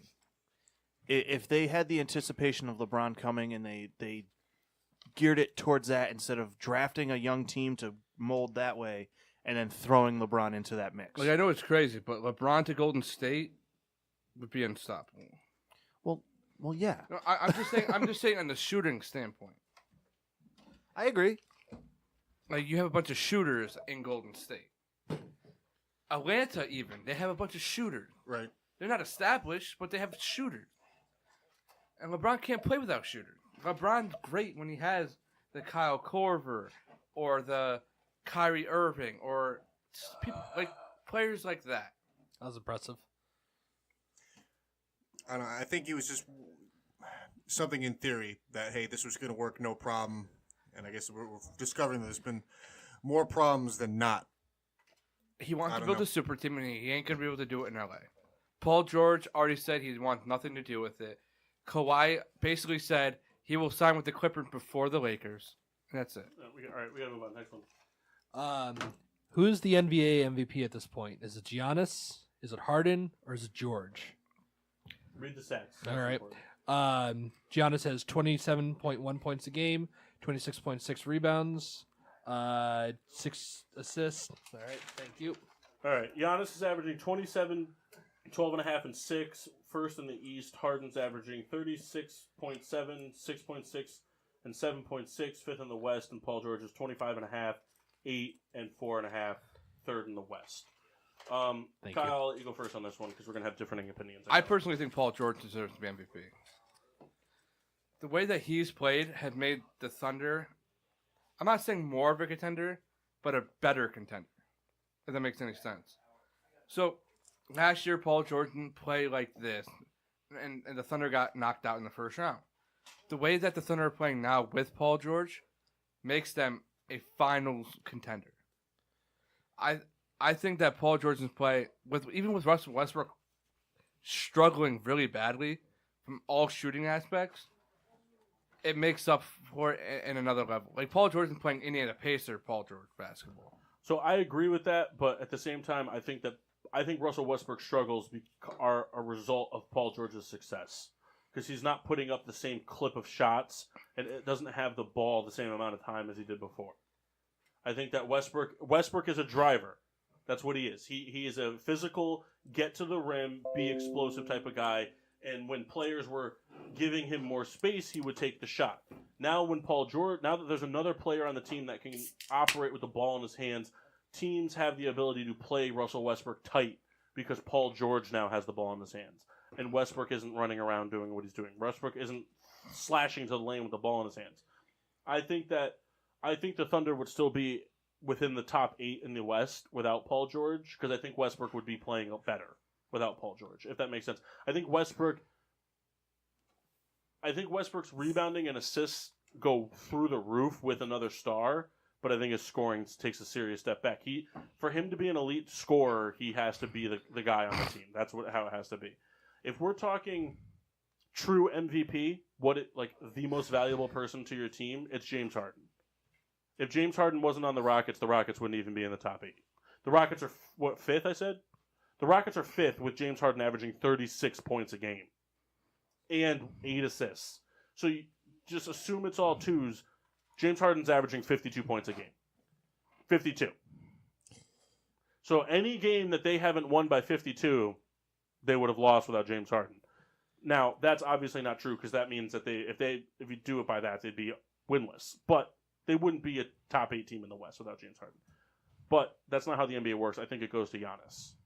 And I think it will go to Giannis if Milwaukee holds on and finishes as the number 1 seed in the East. Even if they lose the best record to the Golden State Warriors to me just have too much talent, too many people that are contributing to their winning to really sit down and go, this guy's the MVP. Because really, for me, the MVP of that team is Steph Curry. We saw it earlier in the season how bad they played when Steph Curry wasn't on the team.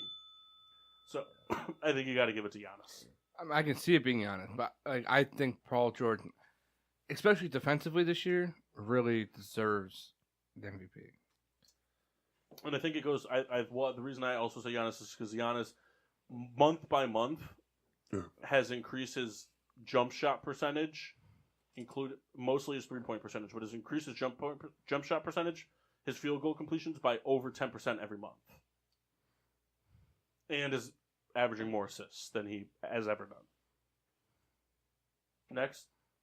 Next, will Jason Witten have a statistical impact on the Cowboys season? All right, do the next one because I want Mock to be here for that one. All right. Will the Cardinals trade Rosen and draft Murray at number 1? Yes. No. I think that they have to. I only say that because it's like they could hold on to both players, but why? Why? You can say that they're just not going to draft Murray. They have the number 1 pick. Right, but I feel like they are going to draft him. I only say that because I've seen whatever this relationship that is being described between the coach whose name. I mean, I don't think I think the Cardinals are going to do it, but I don't think Murray's the best quarterback in the draft. No shot. I think Haskins is. But with that being said, I think that the Cardinals are looking at Murray as a blueprint of the Seahawks offense. I think that they're looking at Murray as this exciting young talent, and it goes to the old adage: new head coach wants his team. Right. What's the coach's name? I can't think of it. Cliff Kingsbury. That's it. I don't know. I keep seeing this relationship they have. It's very, very public. New head coach wants a new team. Josh Rosen didn't do anything to solidify himself as a starting quarterback coming into next year, especially under a one-year coach. I think that there's a lot of truth into all these rumors going around. I think that they can easily get some decent return on Rosen. I think they could very easily get a third-round pick for him, even if it's just based off of his youth. And that he has no real molding, and that a new coach or an experienced coach, whatever you have, it could come in and do something. I mean, I could see Tampa doing it. I could see Tampa trading a 4th or a 5th round pick this year. Washington. And maybe no, I don't think Washington. I think Washington's going to draft. They want their own guy. And then they want Alex Smith when he comes back. But I could see Tampa going in and being like, we'll give you a 5th rounder this year and a 5th rounder next year. And Arizona going, all right, that's an okay price, something along those lines.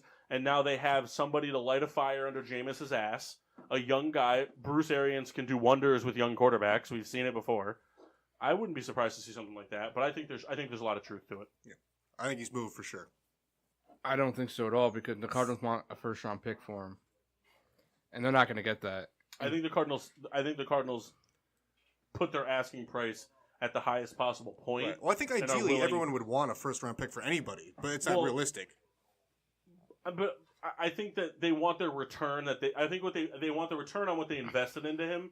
But I think they set their asking price high and are willing to wiggle. The Steelers asked for a first-round pick for Brown, and they're probably not going to get one. I think that Cliff Kingsbury is going to be good with Josh Rosen. He's already said Josh Rosen's my guy. It's only 1 year. Yeah, he played terribly. He had nothing really to work around with. His offensive line killed him last year. His defense put him in a lot of bad spots. And that's why I think that there's truth to the Kyle Murray thing, because if his offensive line breaks down, which it will, because it's not a one-year fix. That team is not a one-year fix offensive line-wise. Kyle Murray can scramble. Josh Rosen can't. Scrambling quarterbacks tend to get hurt more. I understand that, but I personally think no that one's Josh drafting Rosen, somebody with you know what? Let's not get this guy because he might get hurt in 3 years. No one's drafting with that mentality. I don't think that after 1 year they're done with him. I think that they're going to keep him and they're going to ride with him. Next. Focus, Mass. I was letting you guys have the after. Focus. Is Foles a good fit for the Jaguars? No. Yes. I don't think Foles. Do you guys want to elaborate? I don't think Foles is a good fit for any team. Except for the Eagles. No, I don't. He's a good fit for the Eagles weeks 15, 16, 17 in the postseason. I don't think Nick Foles is a good fit for any team because Nick Foles is too spotty of a quarterback. In the NFL, you can't have a quarterback that's going to give you 6 to 8 great games and then 6 to 8 below mediocre games. I think I agree a lot with what Paul says. Every dog has his day. And to Foles' credit, he almost did it twice. You know, the Jeffrey fumble, drop pick thing, that's kind of an anomaly, whatever. Let's say if he did it a second time and they go on to win, I'd be like, all right, well, maybe there is some stock to it. But he started the season. It wouldn't matter, though. Even if Foles did it, he would still be a free agent. Right. But I guess what I'm saying is if he played this entire past year, which he didn't, he played, the first 3 or 4 games before Wentz was ready to go again or whatever. Maybe there would be more stock to it, but I think what Riddler is saying, that he did the right thing at the right time. What made Foles so good for that Eagles team was that Foles, unlike Wentz, was amazing at ball distribution.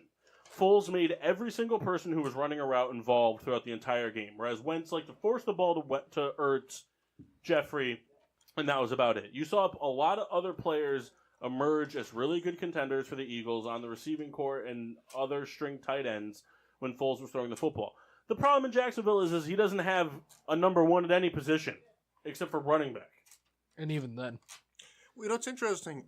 Sorry. In my opinion. I mean, again, you have the draft coming up in free agency, but you can't, it's not a fix in one season. Right. You're not fixing this. This team was not good even when they were good offensively. They weren't great. Bortles kept them in games. But Bortles still didn't play lights out the year they went to the AFC Championship. And this is why I said yes, because even with Nick Foles' average play, it's going to be better than what Bortles gave them. but Nick Foles doesn't play average. He does play average. He averages average. Nick Foles either plays great or plays bad. So my thing is, if he throws 220 yards, doesn't turn the ball over, they win the game. They have a defense to do it. They have similar offensive weapons than the Eagles have. Besides, they had. I think the Eagles are far superior. No, Yeah, they're not. on offense. They had yeah. Alshon Jeffrey. They had Zach How Ertz. could he discount Hurts? Hold on. Yes, they have a tight end. Yes, get it. The Jaguars running back is better. Okay. The 2-3 are better in Jacksonville. Name them. Keon Cole and D.D. Westbrook All right. is better than Nelson Aguilar. I'm sorry. He kind of sucks. Yeah, he had a couple big games, but that's it. He sucks with Wentz. No, he just sucks, with period. Foles, he did amazing. He drops the ball a lot. Okay? Not with Foles. You don't see... I'm sorry, but Keon Cole and D.D. Westbrook, when they had their big run last year, were phenomenal with Blake Bortles. Okay, so who's their one? It's going to be D.D. Westbrook. He's not going to be as good as the one. Because he had Blake Bortles. I honestly think that if you bring Nick Foles there, he can have a 1,000-yard season with about 8 touchdowns. He's that talented. Nick Foles going to the Jaguars means nothing. They're not making the playoffs with In him. your opinion, I think that makes a big difference. You think they're a playoff team with Nick Foles? Absolutely. You think They were a they're better playoff than- team 2 years with the same team with Blake Bortles. You think they're better than the Texans and Mark is the going to Colts? thumbs down. I think better than the Texans. I don't. They have a better defense than the Texans. And they have a far worse offense than the Texans. If you bring Nick Foles in, It's still worse. all they have to do is not commit the amount of turnovers that Blake Bortles did. But it's still worse even if they don't commit the turnovers. Not by much. Because Yes. Deshaun Watson makes... But hold on. You said it's still worse though, even Not if it's by not by much. much, but it's still But worse. I'm saying that Deshaun Watson makes a lot of mistakes. Even if that's just taking a 15-yard sack. That's a big You're loss. going off one play? Going off a lot of plays. You said 15-yard sack. That's one play. Okay, he makes a lot of dumb throws. He didn't have a great touchdown and interception ratio. But he still has the best receiver in football. You're good right. running back. You're right. And No, he does not have a good running back. Leonard Fournette is better than Lamar Miller by a lot.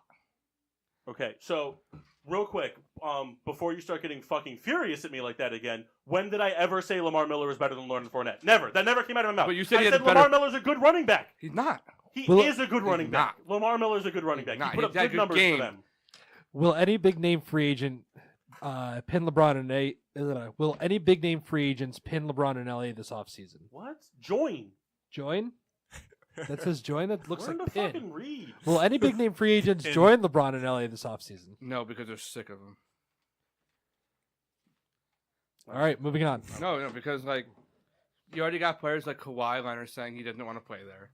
Kawhi wants to stay. I think Kawhi's going to stay with the Raptors or go back to the Spurs. Even if that, he goes to the Clippers. I think he either stays with the Raptors or goes back to the Spurs or just fucks the world over. And the Lakers have to trade for Anthony Davis again in the offseason. KD has a player option, so he's either going to stay with the Warriors or go to the Knicks and get all the money in the world he can. Kyrie's either going to stay with the Celtics or go get all the money in the world he wants with the Knicks. I don't think Kyrie's not going to go there because if he goes there in free agency, that means that they're going to bench Lonzo Ball. What's the point of that? I think Lonzo Ball traded if they get Kawhi. No, Kyrie. That's what I meant. What about? I don't think any. Mask, give me the paper. I wrote you these notes, and you don't even. I was gonna start reading them just now. Well, any big name for you? All right, so Kemba, Clay, DeMarcus, Vucevic, and Tobias Harris are all unrestricted free agents, and then Durant, Irving, Kawhi, and Butler all have player options. I think all four of those people with player options either exercise their player options. I think Kawhi and Butler exercise their player options, and I think Durant and Irving go elsewhere. And I don't. The only person I see going there is Vucevic. Yeah, I could see Vucevic going there because he's a star, but at the same time, not really. He's a very soft center. Yeah. I don't know what McGee and Chandler's contracts are. They're for the end of the year. That's it. Yeah, so I could see Vucevic going there, but But Kemba, he's probably staying in Charlotte. He loves it there. He doesn't want to leave. It just he's already said it. He wants to play in Charlotte. Don't know why, but he does. And Kawhi and Clay. I'm sorry, Clay. he's loyal. And Clay already said he's going to take a pay cut to stay with the Warriors. I don't know. I just don't think so. Clay's in one of those spots where it doesn't matter. Why is Mock reading them now? I didn't know if he was paying attention to that or to Facebook Live when he sat back down. He wasn't in here when I read that off. He wouldn't contribute to this anyway. All right. Well, I tried. I thought he pointed to a different one. There you go. And that's where we're at. DeMarcus is going to go to whoever offers him the most money. DeMarcus Cousins is going to try to win the ring this year. Fail or succeed, he's going to go wherever the most money is. He did this as a get Healthy and play. He did this as a make minimal money while he tries to recover and then try to win a ring at the end of it. I mean, Pick any team. What team do you think it goes to? DeMarcus. Whoever's got the most Sacramento. money. Whoever's going to give him the biggest contract. I don't know who has the most money. Technically New York, but Phoenix. maybe. They've got a lot of money. All their talents on rookie contracts. Brooklyn. Yeah, They could put Jared on the bench. I think that would be stupid to do that, but That's something they would do. no. Has it not been 2 minutes? I was giving you guys 3 on that one. How generous. No. All right. We'll go back to this one now that Mock can finally join us. Will Jason Witten have a statistical impact on the Cowboys season? Well, after being wrong about this the first time around, he is going. No, I don't think he's going to do anything super crazy. I think he's going to be what he was. He was a great. So great. But what I mean is, like, he was a good blocking tight end, and he was the short range. I don't think he's going to, We look at tight ends now like the Zach Ertzes and the Kelsey, and I know Witten was never that, but he might be effective, but I don't think he's what is gonna put Dallas over like what they were. I think it makes them better than they were. I think you get a great. It gives them a legitimate receiving option in the red zone now. They didn't have that before. Well, I just want to say, thank God he's not on Monday Night Football anymore. Yeah, thanks for that. Cooper's not a red zone threat. Cooper's I a agree. down the field threat. Now they have a legitimate receiving option in the red zone, and I think that makes them. I think that improves them a big time amount. So they're getting the band back together. How long before Dez signs? Plus, I also think that Jason Witten is as good of a passing block Right. as he is as a running block. That's what I mean. He's a great He's a blocking. guy- But tight end. I think he's gonna. I think that's gonna really open it up for Elliott too. Yeah. I think that. I won't be surprised if Witten amasses double-digit touchdowns on the season. Jason Witten has been away from the game, I 1 think, year. longer than Dez was, though. Do we? He's been away for 1 year. 1 year. Dez was away for less than a year, though. No, Dez missed all last year. He didn't even. He got hurt in practice. He didn't had even see one the field. practice. Right, but he signed before the end of the year. He still missed the whole season. Right. My point is, he signed with New Orleans before the end of the season. Do you Yeah, think, but Jason Witten missed a year because of retirement, do you know think? what? and Jason Witten looks the exact same. My question is, do you think Witten actually makes it through the season without getting hurt? He's not exactly. He'll in get football hurt shape. for a few games. I think he's in football shape. He still looks pretty good to me. Yeah. If he gets banged up, it's for like a game or two, not I much. anticipate Jason being on Witten's the never field had a lot. injury issues. And Des Bryant might go to Pittsburgh. Reevaluate his career. Souls just sprinkles that in. Just saying. Why not? I can think of a lot of reasons. Steelers are getting Jerry Rice actually. He's coming out of I heard. retirement. Yeah, You guys are going to trade for the Reds to Kelvin Johnson and deny you. I'd be cool with that. Pretty excited though for Jason Witten to now, be an all-pro tight end because I said he's not going to do much. So You better pick him up in fantasy. Here's my take on the Jason Witten thing is off the record because we're at the bell rang or whatever. But if the season for the NFC East goes the way I think it's going to be, I think Jason Witten is enough of an addition to solidify them as the NFC East champs. I guess because he said statistical, right? Yeah. That's the thing. I mean, Witten on his own, he's played such a long career, but like he usually doesn't have like a stat sheet that jumps out at you. No, he does. Touchdowns. Touchdown, but I mean like Well, yard wise. Third down conversions. If he gets 10 touchdowns, No, you're right. But it's just one like no, he's like not I said. going to get you 1,200 yards. That's what I mean. We're looking But- at tight ends now, like the Kelseys, even Gronkowski a couple years ago. The I Ertz. think he does. I think he gets double-digit touchdowns. He He might could. only do it. He might only do it on 500 receiving yards, but I think he gets double-digit touchdowns. And who knows? Maybe a year off could be beneficial. He rested up his body, whatever. You know, Yeah, you maybe watched a clean lot up of truck. tape and called it terribly. Hey, maybe that's what it takes. And he's going to be a great safety blanket for Dak again, which is what Dak needs. Dak needs that. He needs that safety blanket. He needs that short throw option that he can go to, a reliable guy. Do you think this was a Jason Garrett move to try and save his job? No. His job's safe. He won't make Yeah, the he It's playoffs. went not to safe. he went to the divisional It's not round safe. this year. It's safe for this year. Yeah. But no. I mean, going to like get his extension, because so far Jerry Jones said they're not extending him. I don't think they'll extend. I think him. this was above Jason Garrett.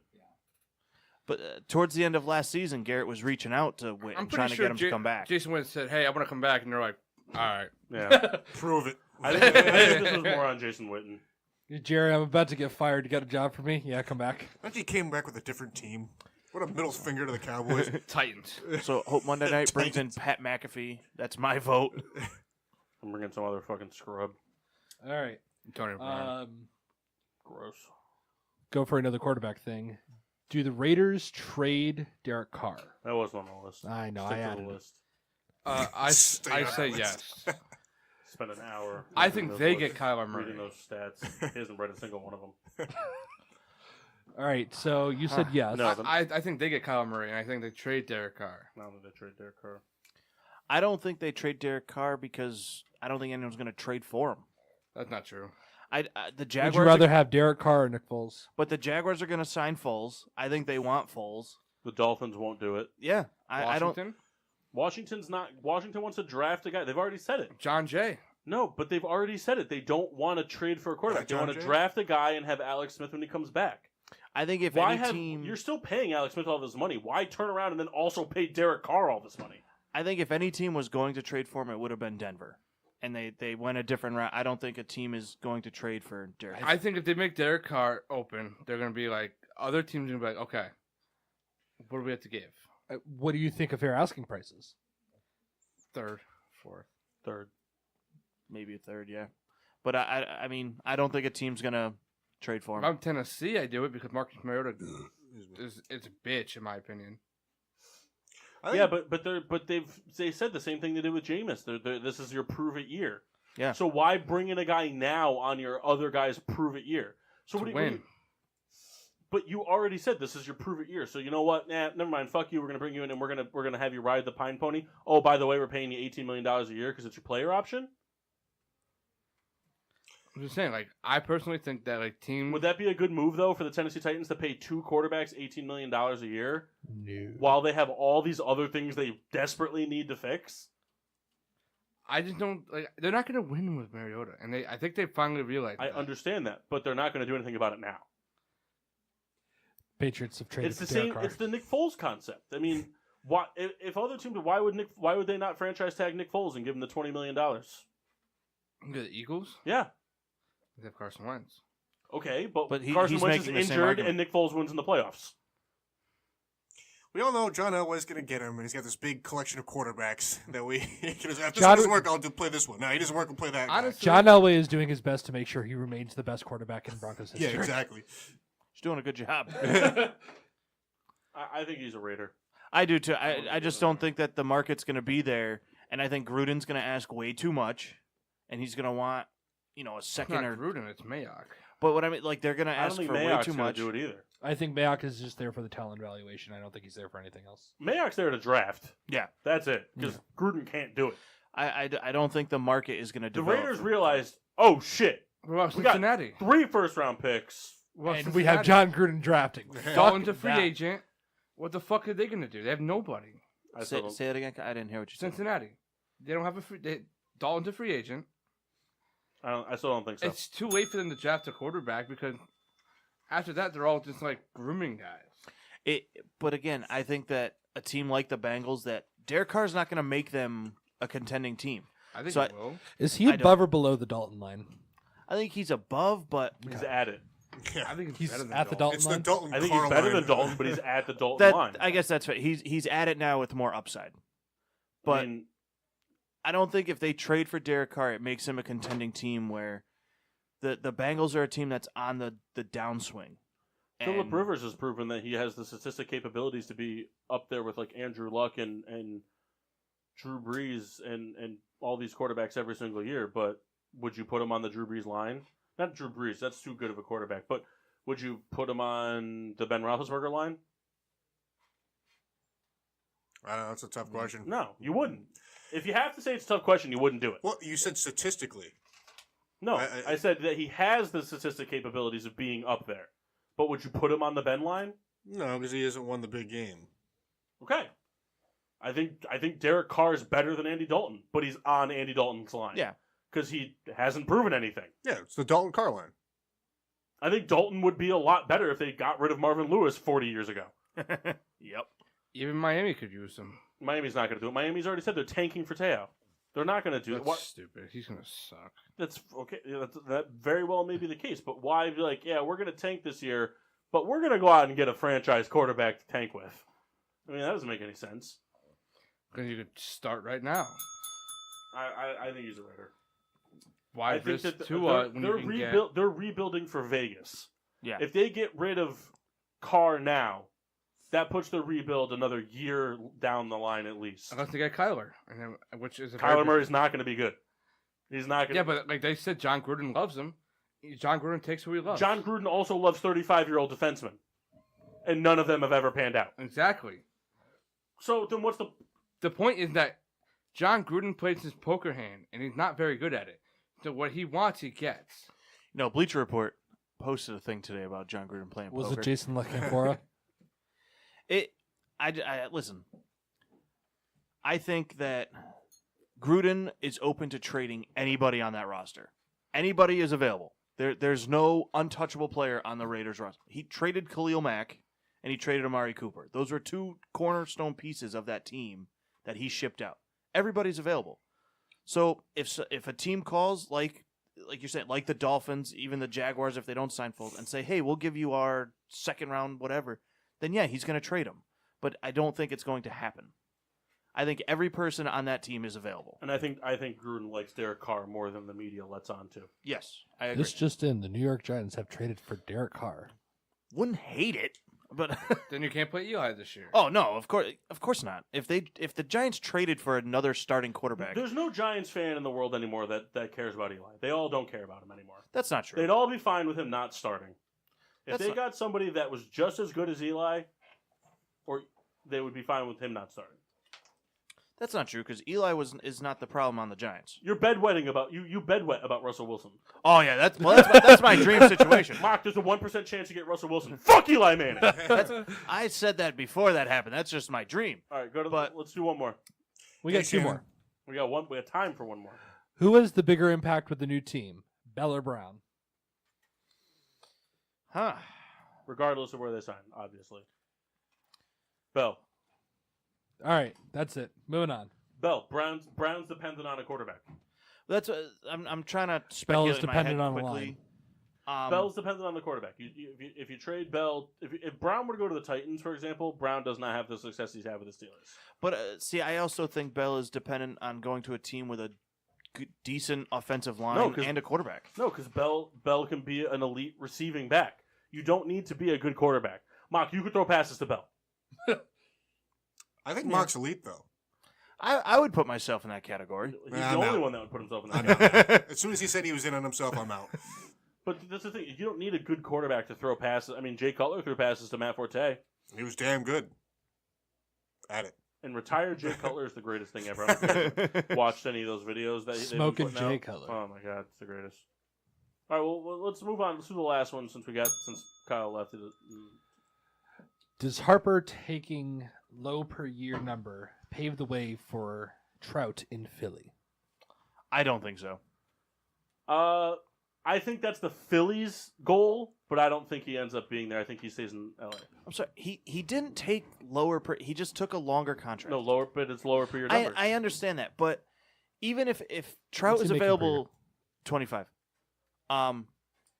If Trout is available in 2 years, they still are going to need to re-sign other players. I'm sorry, you can have two players, but I don't think Trout comes to Philly. Yeah. I think he leaves LA, but I don't think he goes to Philly. No, I think you're wrong. Souls goes back. You're going to just skip me on that? Went to the bathroom. Yeah. It's 9:57. Whatever. What? What do you have to say? I think you're wrong. I think Trout definitely goes to the Phillies. This is after the bell, so I can't award any negative or positive points, right? Whatever. So you say that why are you saying that Trout can't go to the Phillies? Because you have the money? I think in 2 years' time, Nola's going to need his big extension. Already taken care of. Go ahead. Kyle, he's taking care for the next 4 years. 5. Go ahead. 4. It was a 5. 4-year extension. It's a 5-year extension. Either way. Okay. Either way. What do you need to extend him for if he's there for 5 more years? Because at the end of 2 years, There's no salary cap in baseball. If they're willing to go over the luxury tax, then it's fine. I don't think Philly's going to be able to maintain a team over the luxury tax. If Bryce Harper wasn't going to Philly, I think a big decision was because Bryce Harper talked to Trout and asked him what it was like. I think the Phillies' goal was to offer Harper this the number that he wanted over an extra amount of years to have a lower per year goal because he's making $25 million a year. He could very easily be making $30 million a year. Yeah, Harper very easily could have said, "Give me 13 for 360," and they would have said, "Okay." But I think the Phillies' goal, along with discussing with Bryce Harper, was to get Trout there. But I just don't know that Trout's gonna go there. And it's not, I don't think, necessarily, and the only reason I say this is because I think other teams might be able to offer him the same contract, and I think that Trout, unlike the rest of the MLB and all of other sports, is a very loyal guy. And I think that Trout goes to 2 teams. I think if the Angels offer him even close to the amount of money that the Phillies offer him, I think he stays. I think Trout would be willing to play his career out in LA. I honestly think it's down to 2 teams. I think he either stays in Anaheim or he goes to the Phillies. Everybody else out. I think he just stays in Anaheim. And that's because he either wants to stay where he comfortable and where he's been, or go home. So how drunk are you right now? None at all. I'm pissed off. You're slurring a lot. Why are you pissed? Because for you to say that it's impossible I didn't say it's impossible. did. I don't think it's going to happen. I didn't say it was impossible. Of course he can sign there, Just but improbable. I don't think it will happen. He could sign with the Brewers. I'm sorry. I think Bryce Good. Harper's a guy that's Sign with not the going to want Yankees. someone there to outshine him. It doesn't matter. How does it not matter? If that was the case, he never would have said what he said in the freaking press conference. That he talked about Trout to He see said, what Philly's he like? said he took less money. He took less money for them to get a guy that comes off the books in 2 years. That's Mike Trout. All right, we got to cut it short. Did you keep points, Mass? Yeah. I'm sure they don't matter, but everything's made up. The points don't matter. Yeah, exactly. All right, so real quick, what do you got? All right, so I gave Kendall a point every time he talked. He still finished in last place. He finished with 5 I points. talked 4 times. You talked 5 times. Oh, forgive me. All right. Second or third place was Mock with 8. Souls finished with 9. Paul finished with 13. Yeah, I sucked them off. Get over it. All right, we got to go to break. It's going to be 5 to 10 minutes. I got to do this test real quick. I got to go do it in another room so there's not talking. We'll be back shortly with Machcine Washable Twitter poll, Riddler's rankings, and all kinds of combine stuff. So, see you soon. And now, back to getting sports with Drunk on the PPRN Radio Network. Welcome back to Getting Sports with Drunk. I'm your hostess, Cupcake the Riddler, and I'm joined by Fuckfaces.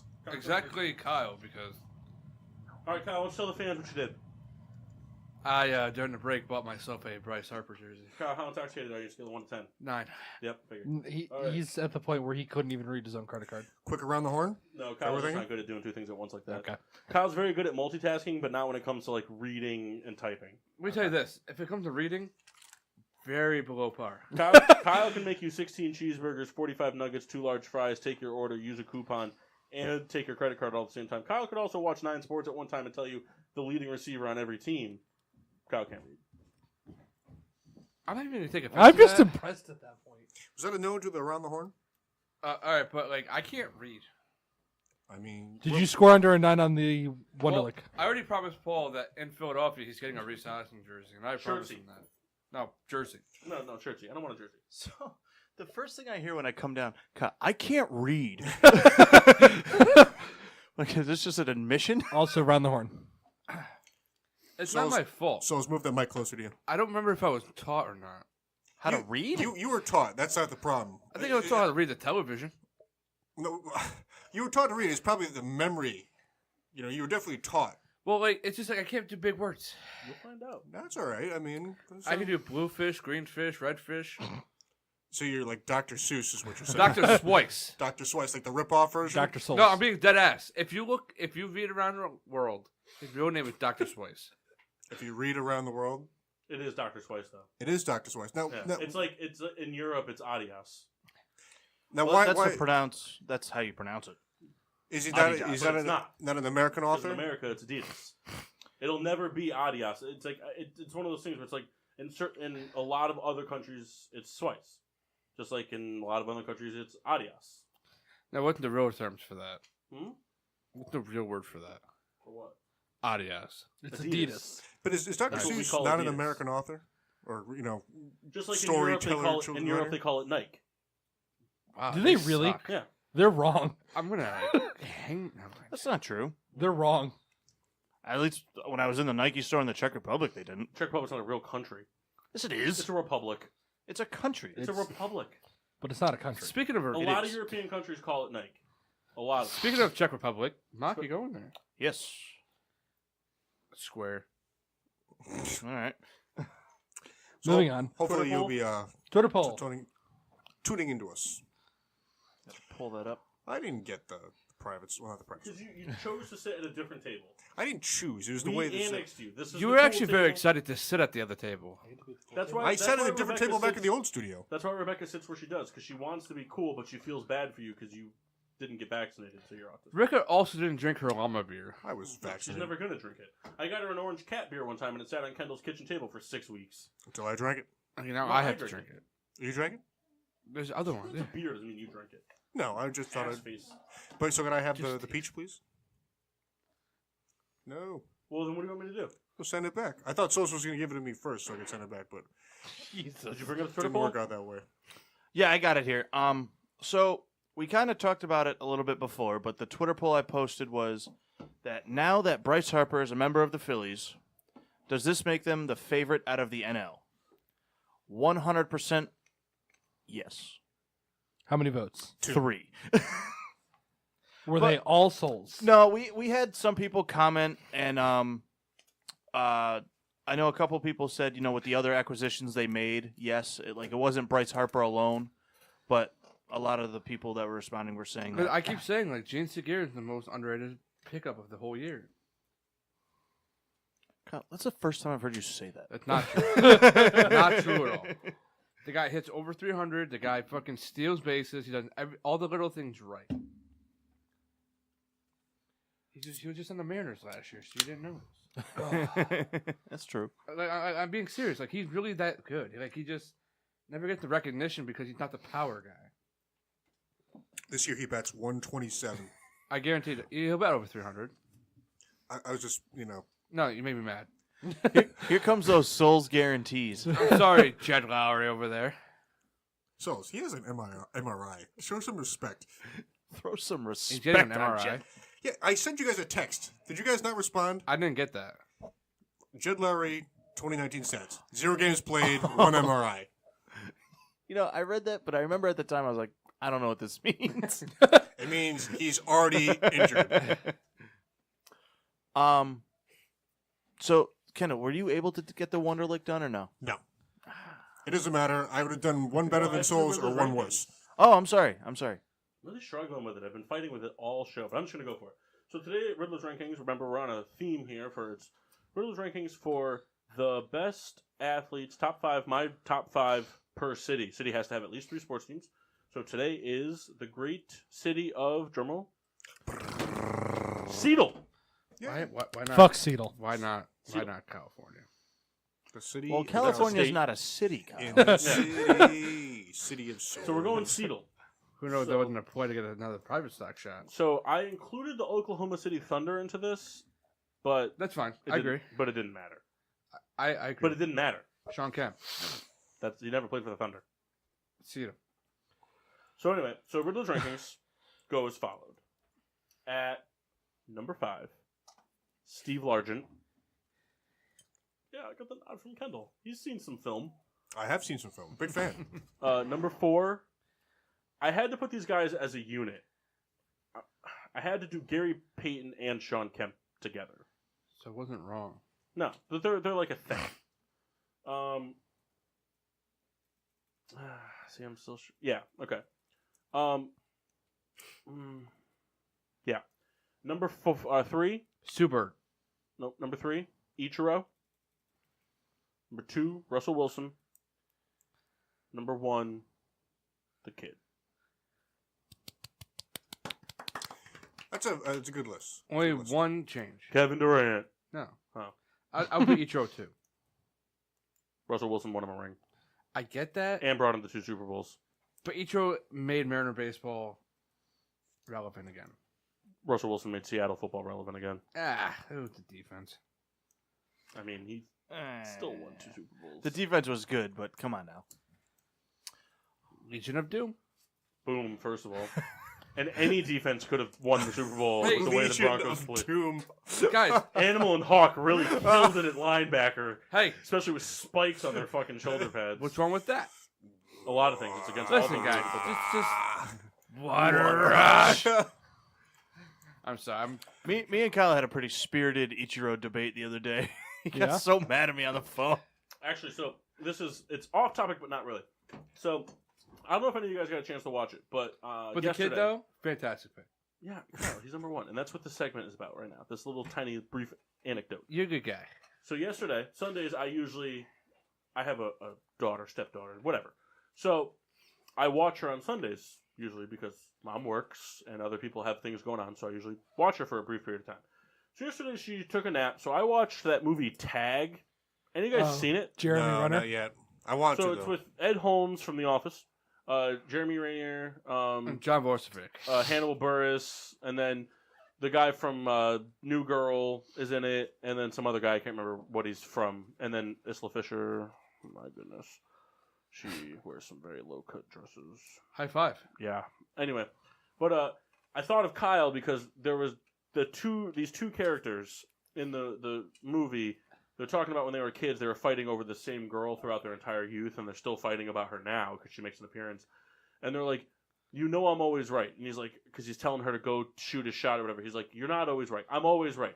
You're not always right." He goes, "Remember when I told you that Ken Griffey Jr. would be better than his father?" He's like, "He's not better than his father." And they just had this big argument in the middle of the movie that made no sense about Ken Griffey Sr. versus Jr. And I was just like, this is Kyle and Jeff at its finest right here. Who am I? You're the one that picked Ken Griffey Sr. because you're always wrong. Because Trout's not playing the Phillies. Anyway, moving on. No, I'm just fucking with you. He's like so mad, but he's also so horny still from the Harper jersey. All right, Ma, take it can't away believe I with bought Wonderlic that. you were talking about. Yes. So the NFL Combine is upon us. So we talked about this a couple years ago, and so this year we finally did it. All of us except for the Red Baron, because he sucks. Yep. We all took the Wonderlic test. No, not Kendall. That's What I did he that's what I just said. fucking say? I just You said said that. red. I thought you said red down. Everyone except Red Foreman. Dumbass.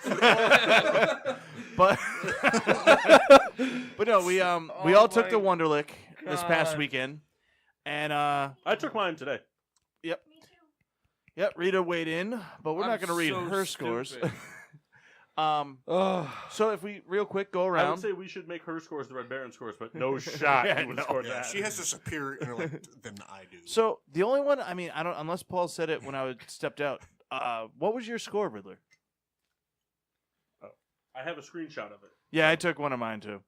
So if you guys doubt me, I can show the mass. I'm actually going to go to that screenshot now because I closed out the app. I don't remember what's considered good or not, so you guys just have to tell me. So it says that I got 39 out of 50 for 78%. So you got a 39. Sure. So if I still have, Yeah, I got a 78. I'm a but like, fucking see, idiot. like the way mine graded, unless I looked at it wrong, I'll look Mine at it says again. so. Mine says you have reached 39 of 50 for 78%, and it said it took me 9 minutes and 30 seconds. See, okay, so I did. I didn't read mine I guess all the on way. 2 of them. I will be honest. I got 20 out of 50 with a 41%. Okay. That's not right. 20 out of 50 is 40%, but okay. I just want to say, how much did you say you got? I got 39? yeah 39. You're in the 98th percentile. I still have no idea what percentiles mean. Oh my Uh, god. what did I've you had get? people tell me before, like, you're in the 98th percentile. I was like, okay, but like, if I don't know what that Of means, what? that could be bad or good. So, Paul, you said you got 39? Rita, you have a microphone. So you can talk into it. So you're in the same realm. You share the score with Eli Manning. Oh, boy. You suck. You beat Matt Stafford. Wow, big shocker there. Colin Kaepernick. Matt Flynn, good name. Well, first of all, Matt Flynn was a So dime. basically what this is telling me is that I would be terrible in the NFL. I need to be dumb, tall, and jacked. That's where I come along. Mass, what did you get? What did Khalil Mack get? I don't think it really says that. I don't know if he was on One, this list. probably. Because I don't know if you guys ever saw him take a jump shot, but it's all arms. I love to take mine out that I've Look, been I don't drinking. think between our group, I don't think it's ever really been like shied upon. I'm a Oh, pretty sorry. smart Khalil guy. Mack Got a Khalil, 17. Yeah, he got a That's what I'm 17. saying. So I'd be a bad NFL player, great head coach. I don't think it's a secret. I've always been one of the smarter of the group. Just You call me dumb? I am, but I'm right there with you. Mass, what was your score? I got a 27. 27. what did Rebecca get? What was 35 I right. just want you guys to know that I had a C+ average in college, and I'm So- doing better than what's teaching our youth. So here we have I'm the The Wonderlic. president got a C+. we have the Mass who scored a 27, shares his score with Clay Matthews, Ugh. O.J. Howard, Ugh. ooh, a J-Mart favorite, Josh Freeman, Ugh. You're average Bay. and suck. Joe Flacco, Ugh.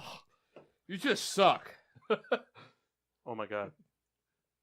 Oh my god. oh, hold on, Beer that good? Oh my god. Ryan Leaf scored a 27, Oh. Oh no! What a bust! Rich Gannon, Dude, and that- Brandon Whedon. Holy shit. What? This is better than Bourbon County. What? Save it for Liar. the review. What is it? Save it for the review. Oh my god. Now, I on the Wonderlic, I scored a 20. Now, my goal was to not lose to Kyle. So I'm happy that I did that. That's fairly easy. But so my score of a 20, if I scroll here, I match up with let's get to the top.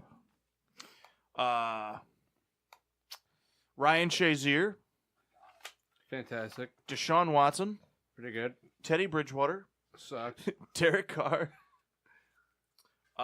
Mike Vick. It's a funny name. Jonathan Stewart, Melvin Gordon, Corey Clement. So some good names there. I'd be a decent ball player. So you'd be that guy that's kind of like whatever in the league. Yeah. I mean, Melvin Gordon's not a whatever running back. Everybody else is, besides Ryan Shazier. Can I interject just for a second? Mike Vick Oh, was a congratulations! You're gonna be a running back that occasionally has knee problems, and when you don't have knee problems, you break your spine. And you're Yeah. And you're confused about being tagged early all the time. I just want to interject just for a second. Now, Kyle and I went to high school together, same grade. Now, Mock, you went to school but a year above. Now, here's the deal. Heaven. Kyle scored a 15. Kyle would have copied off my homework, and I would have lost my homework, and Kyle would have got credit for his. You would have copied off my homework. So that's incorrect. We shared the amount of splits. We All right, split. Mock. Geometry, So- I failed Hold to on. pride. All right. You're helping me out. So with a score of a 15, Kyle, you share with Jim Kelly, Hall of Famer. Vince Young, Sucks. I have his jersey. Terry Bradshaw, Hall of Famer. Devontae Booker, Whatever. Josh Brown, Sucks. Michael Crabtree, Kind of good. but you also lost to LeGarrette Blunt. Oh. 2-time Super Bowl champ. That's right. Well, more than But two. I'm a 2-time Hall of Famer. Is he? Oh, No, wait, he's hold on. three-time, right? Was Terry Bradshaw's on here twice, so I don't know which one got a 16 took it and twice. which one He got retried. a 15. You know what? That just means I'm the better player overall. Oh, you lost to Lev Bell, so pay him. Whatever. Now, Rebecca, what was your overall score? Wait. Not the percentile, like the number. 34 out of 50. 34. All right. I'm smarter than Kendall because he didn't take it. That's what he does. What's the 2-letter initial for Maine? Emmy. Emmy. MW. So Rebecca with a score of 34 scored the same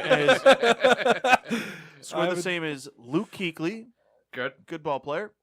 Future Hall of Famer. Goes downhill really quick with Ryan Tannehill. Future Hall of Famer. She beat Tom Brady by 1 point. Yes! Doesn't mean That's anything. the most emotion I've ever seen Rita show on this She show. also beat Nathan Peterman by 1 point. You suck. Why did she suck for that? 6 Super Bowls versus 6 picks a game. You know why she sucks? Because go ahead and rename the people I'm in the same category as. Yeah, exactly. I forgot what number you had.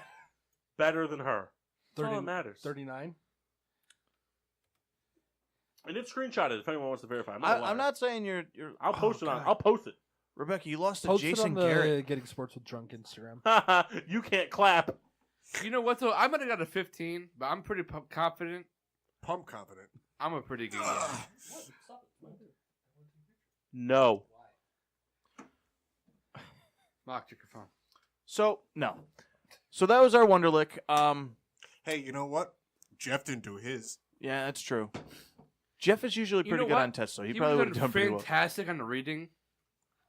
Terrible on the math. Listen, he would have been good at the essay, and I would have been good at the essay too. And you know what's not featured on this test? The essay. Actually, when we took the pre-SAT, I got the perfect score on the essay. Did you really? Yep, Miss Wertheim said it. I was Wow. like, "You're an old hag." Speaking of Miss Wertheim, Souls committed fraud for me. Changed my grade in high school because she was not diligent about closing her files. Yep. All right, if you guys want to know a quick story, Kendall had a C- in English.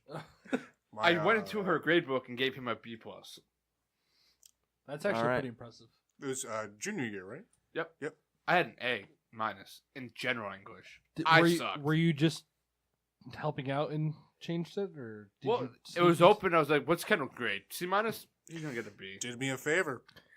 Big time. Like, was it one of those written books, or was it on the computer? On the computer. On the computer. Gonna say no way she didn't recognize the change in handwriting, especially if it's yours. Oh, this lady was like 97 years old. And I'm not gonna lie, to you, I have pretty good handwriting, so at the time I could have matched it. In that Souls, split excellent second, though? forger. Yeah. Yeah. First of all, we read the same book for 3 months in a row. What book was it? Animal Farm. Can I tell you, this story is getting more and more Rita-esque. Just more and more nonsense Did facts. anybody see that thing I posted in the group chat on Instagram to Kendall? Bob No, Ross. I Yeah, couldn't view the it. train track things. I had to follow that account to watch Oh. it, but or You see didn't it. It was post a it picture of a today? train track going straight, and then it was a picture of like the biggest interchange you could possibly imagine, and then it was like me telling a story versus my girlfriend telling a story, and I was like, "This is the most Kendall post I've ever seen in my life." Talk about yourself. Do you have a random football player this week? Oh yeah, we never did that. I actually did have something, but it wasn't going to be a random NFL player. Oh, I have to relook up the stat. It was going to be in dedication to Ted Lindsay. Brandon Waller. Brandon Waller. Thank you for reminding me, Mass. What a dick. I Oh can't man. afford much more. First thing that pops up when you type in Ted Lindsay is Ted Lindsay still alive? Oh, but Quick Yahoo answer: no. It should be at my house in 3 to 4 days. has everybody ever seen the Yahoo Answers pregnant video? Probably. I'll have to show it to you after the show.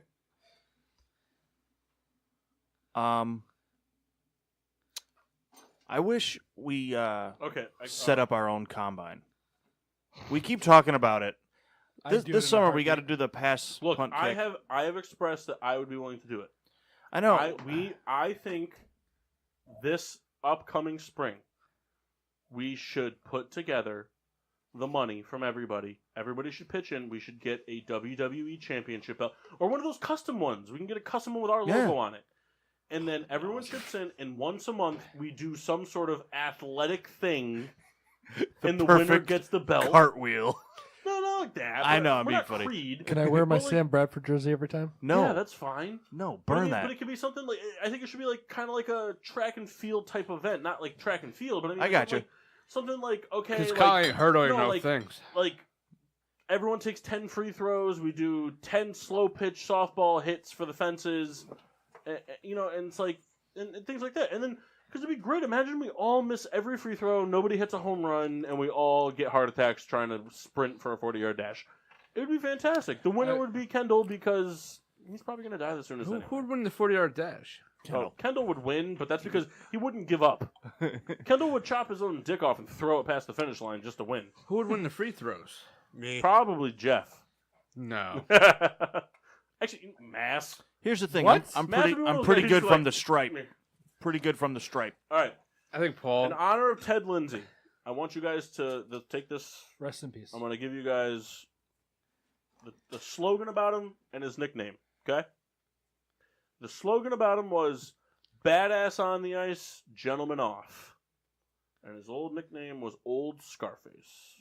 Okay. How many stitches did Ted Lindsay accrue in his playing career? Oh, 2,412. Jesus Christ. We're gonna go Around the horn is only if everybody everyone's is wrong, way right? off. All right. No, way off. I'm gonna go ahead and go with one, Alex. Yeah. Kendall, do you have a guess? Yeah. No, Go in no, the no, middle. no. Make mock answer. Well, listen. It's not that I want to go. I just want a baseline because I know Kyle just threw it 23. out. Kendall's gonna have a ridiculous one, so I just want to see which way. 23. Badass on the ice, gentleman off. Kendall, don't answer. Old Scarface was his nickname. All Make right. mock answer. 34. 34. You're wrong. This guy's a hockey player. He probably had that in the first period All of his first right. game. Fine, 108. I say a cool 1,200. Just say 600, you bitch. I've never received a stitch. I've seen a lot of stitches. I think it's really easy to Is it throw like a number I had around. my penis stitched once. Is it like how Is that many true? times he got Ooh, stitches, yikes. or is it the number of stitch in the? Stitches, number of stitches. Okay. So many grammatical errors, You scored less than me, and you're a teacher. but I got all of the grammatical. 214, Riddler. You don't know that. I did. Mine showed my answers. You got more. You got more You know, than me. Jack, she always talks Which when I have the one? microphone off. What'd you say? 214. 214. So give me a number that you think would denote everybody being way off. How many? Just give me a number. 500. All right. You guys are all saved and around the horn. Kyle, you lose. But in your being an asshole to mock, you won. Because it was 642. Jesus. I win. That seems so low. I haven't watched enough hockey yet to Yeah, know if remember that's though, when high you or get low. hit with a puck, not that much of it hits your face. What position did Philip Lindsay play? It doesn't matter when they. Philip Lindsay? He's a running back. Undrafted. There you go. I'm He's a sorry. winger. He's a winger. I'm sorry. Why? You have to deal with me on your way home. No, I don't. Kind of do. You're sleeping at Kendall's. You live with me. I live with Samantha. This You're right. isn't. This But isn't. I good live one. there too. I want you to know that the amount of Oh, shoveling you're so I did good. is going to keep me from having to pay rent. Yes. That's smooth enough where I can drink it though, which is. I said we were going to talk about the combine, but did anybody really do any combine homework? Yeah, I did. Did anybody who matters do combine homework? Mass, You know- let me tell you this. I'm going to beat your ass in the mock draft. Oh, Mike there's got to be wagers. There's got to be good wagers for this. You know why? Push-ups. You can have DK Metcalf in the first round, and you're wrong. You don't think he's going in the first round? No, first. No. That's time. what he said. First time. That's did what he say it. said. All right, then first 15. I think you guys No, should. no. That's not what you said. You All right, then said give me the first round. private stock back, bitch. This is what I'd like. This is what I'd like to happen. Come here.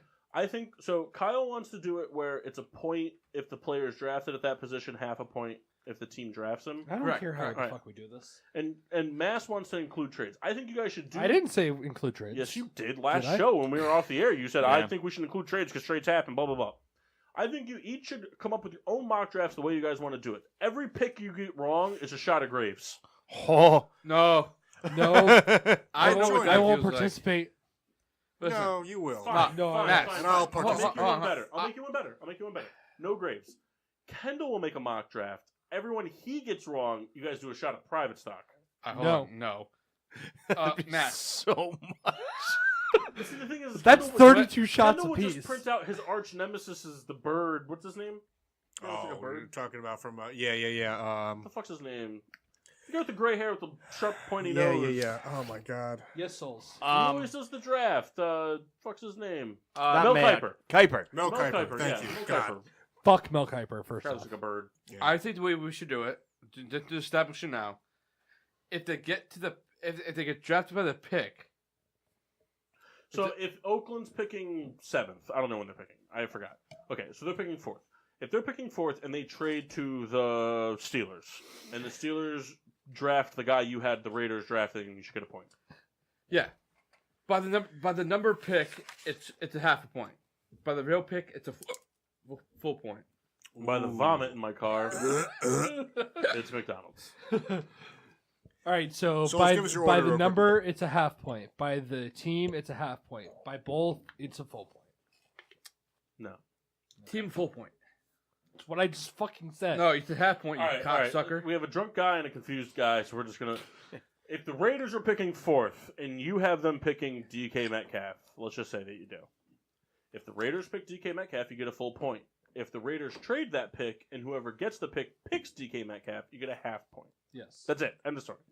All right. So if the Raiders pick DK Metcalf later, you don't get any points for that. You get 1 point. No. Yes, I said full point. No matter. We should figure this out. Off the air. Sober minds. I'm gonna make the rules. You know what? You make the rules. We're all gonna do it. We're all making a full 7-round mock draft.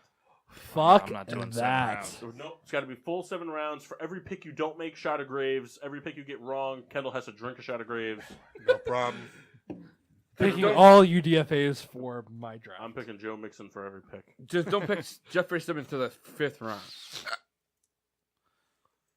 I'm really Kyle concerned only about the hiccups ride when- home. Yeah, we're starting to derail here. Kyle only hiccups when he's really drunk, right? Yeah, it usually leads to him throwing up. You don't know me. Yes, I do. Kyle, you're not getting fries because they always end up under my seat. That's 100% right. Does anybody have any sports things they'd like to talk about to close out the show? Nothing, Mark? I'm spent. You're spent, not Yeah. a thing. Red Baron, anything on your mind? Yes, I was actually kind of. So, is you all right over there? Yeah. Should you go upstairs? Yeah. Well, go. I can't. What do you mean? You got it. No, this is an off-air discussion. Talk sports. Look, if he vomits, he vomits. He's gonna vomit. Well, we can't. He can't vomit down here. No. I'm not. I'm just stuck here. Okay. All right, sports. Okay. What do we got? So I guess I was, with spring training and all that, fun stuff. It seems like every year there's one team that kind of either loses or struggles versus a college team. What do we think this year is going to be? There's always, you should be the Pirates. The Pirates used to be every year they would lose to the college team. College playing. teams are over with your cock dick. Kyle, stop. I'm being serious. They don't. They play through the first 3 weeks. No, only the first few games play the college teams. Forget it. I'm spent. Thanks, Souls, who is sober enough to remember that fact. I'm 100% sure. Get a glass of water. No, only the first few games play the college teams. Other than that, it's all pro teams. Well, perhaps I I mean, misremembered. who better to but know than Souls? Guys, Nobody knows better than I Souls. distinctly remember the Pirates losing, midway through spring You training. guys think the Lightning are gonna go all the way this year? No, Nah. No. every the They Penguins because they're better. Well, Mass, we'll do this real quick. So we picked through randomness that you were going to be a Vegas Golden Knights fan. No, I told you that I haven't decided my team yet. No, but it was picked at random that you were going to be a Knights fan. No, I Yes, came it in was. and told you that I was going to be a Knights fan, and then I All right, changed well, you my got to mind. pick a team, so you have to pick. I haven't chosen a team. You got to yet. pick a team. Can I have a week? No, Why? because But go upstairs, Scott. I'm going to throw up. no, I'm vetoing you. Anyways, what's your question? No, you're picking. We're waiting. Well, my question was based off your favorite team. Mark is a die-hard Knights fan. Big time. What do you think about Ryan Reeves? Love him. He's a real goon, right? Nah. He is. Damn.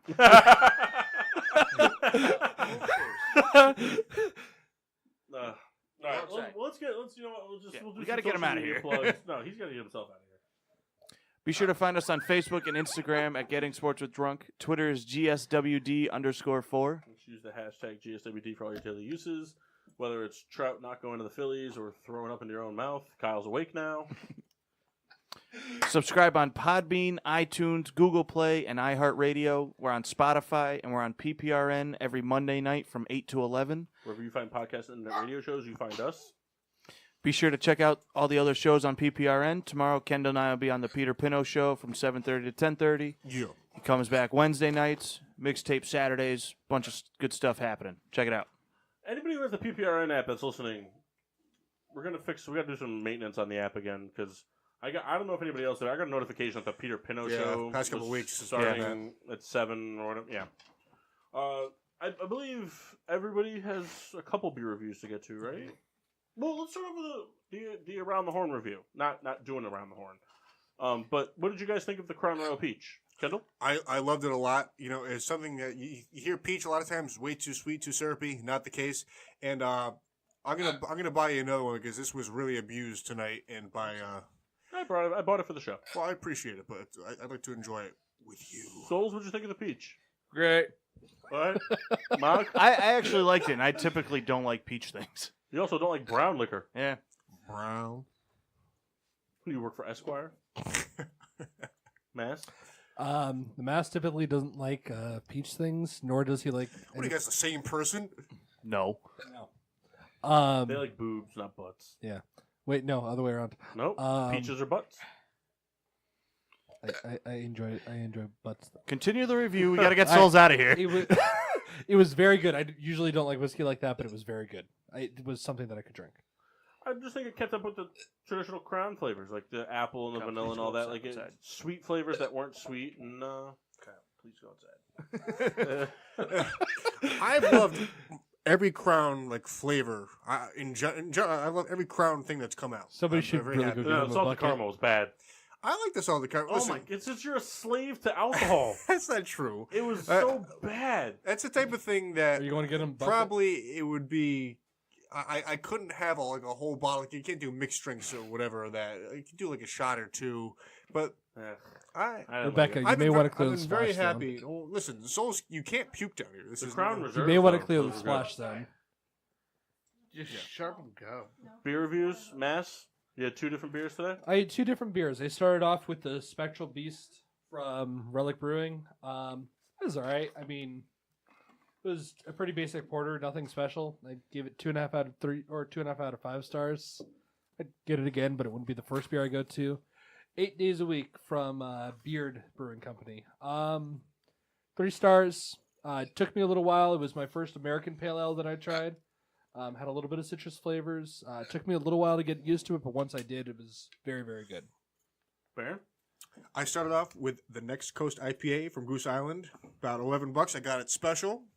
7% alcohol. It's kind of a straw golden color. An aroma of citrusy floral, as well as the flavor kind of matched the floral citrusy type taste. Very tasty.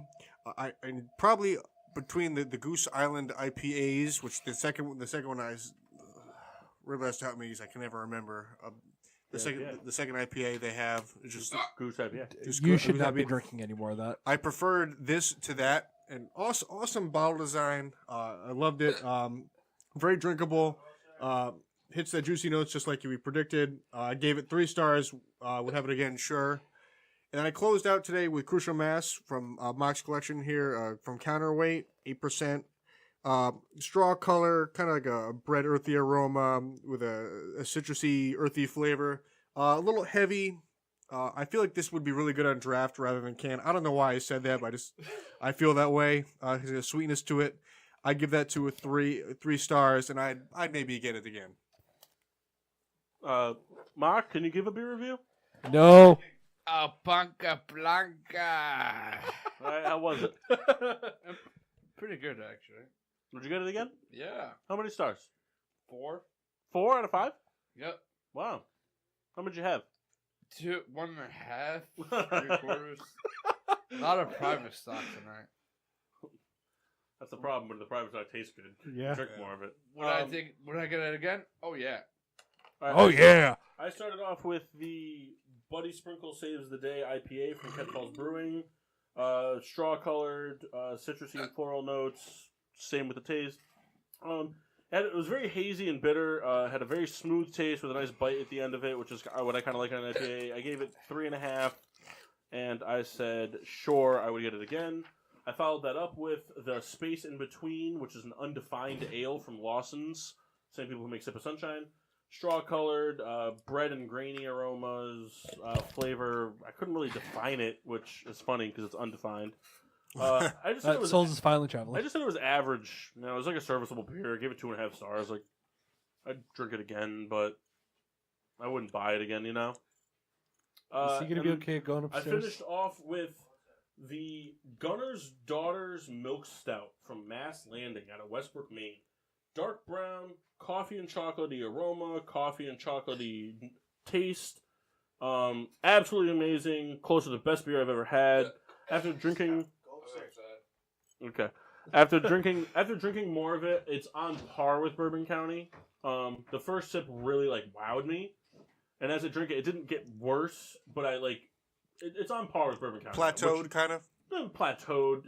You were able to analyze. Yeah, it's on par with Bourbon County, which is still a very high thing for me. Yeah, for sure. It tastes like Cocoa Puff milk. Wow. It really does. It tastes like Cocoa Puff milk with maybe a hint of coffee. 4.5 stars, absolutely would get it again. And I have 3 more, so I will. There you go. I had the Crucial Mass from Counterweight. For a double, I thought it was pretty smooth. I mean, it was a little boozy, but as it hit the room temperature, to me the flavor opened up big time. Which a lot of, especially double IPAs, to me they do anyway. As they get warmer, the flavor opens. But I gave it 3 stars. I'd absolutely recommend it again. All right. We're a little early, but we have bodies to attend to. It's okay because we derailed anyway. We're hoping that next week we'll have a little FanDuel segment, something in the works. We got to get to the things kinked out on that, and then we got some fun stuff getting into. The draft's coming up soon. We got the mock draft stuff. Free agency was going to be coming up, and NBA and NHL postseason's coming. MLB season starts coming soon. Mock's going to the Czech Republic in The 3 16th. weeks?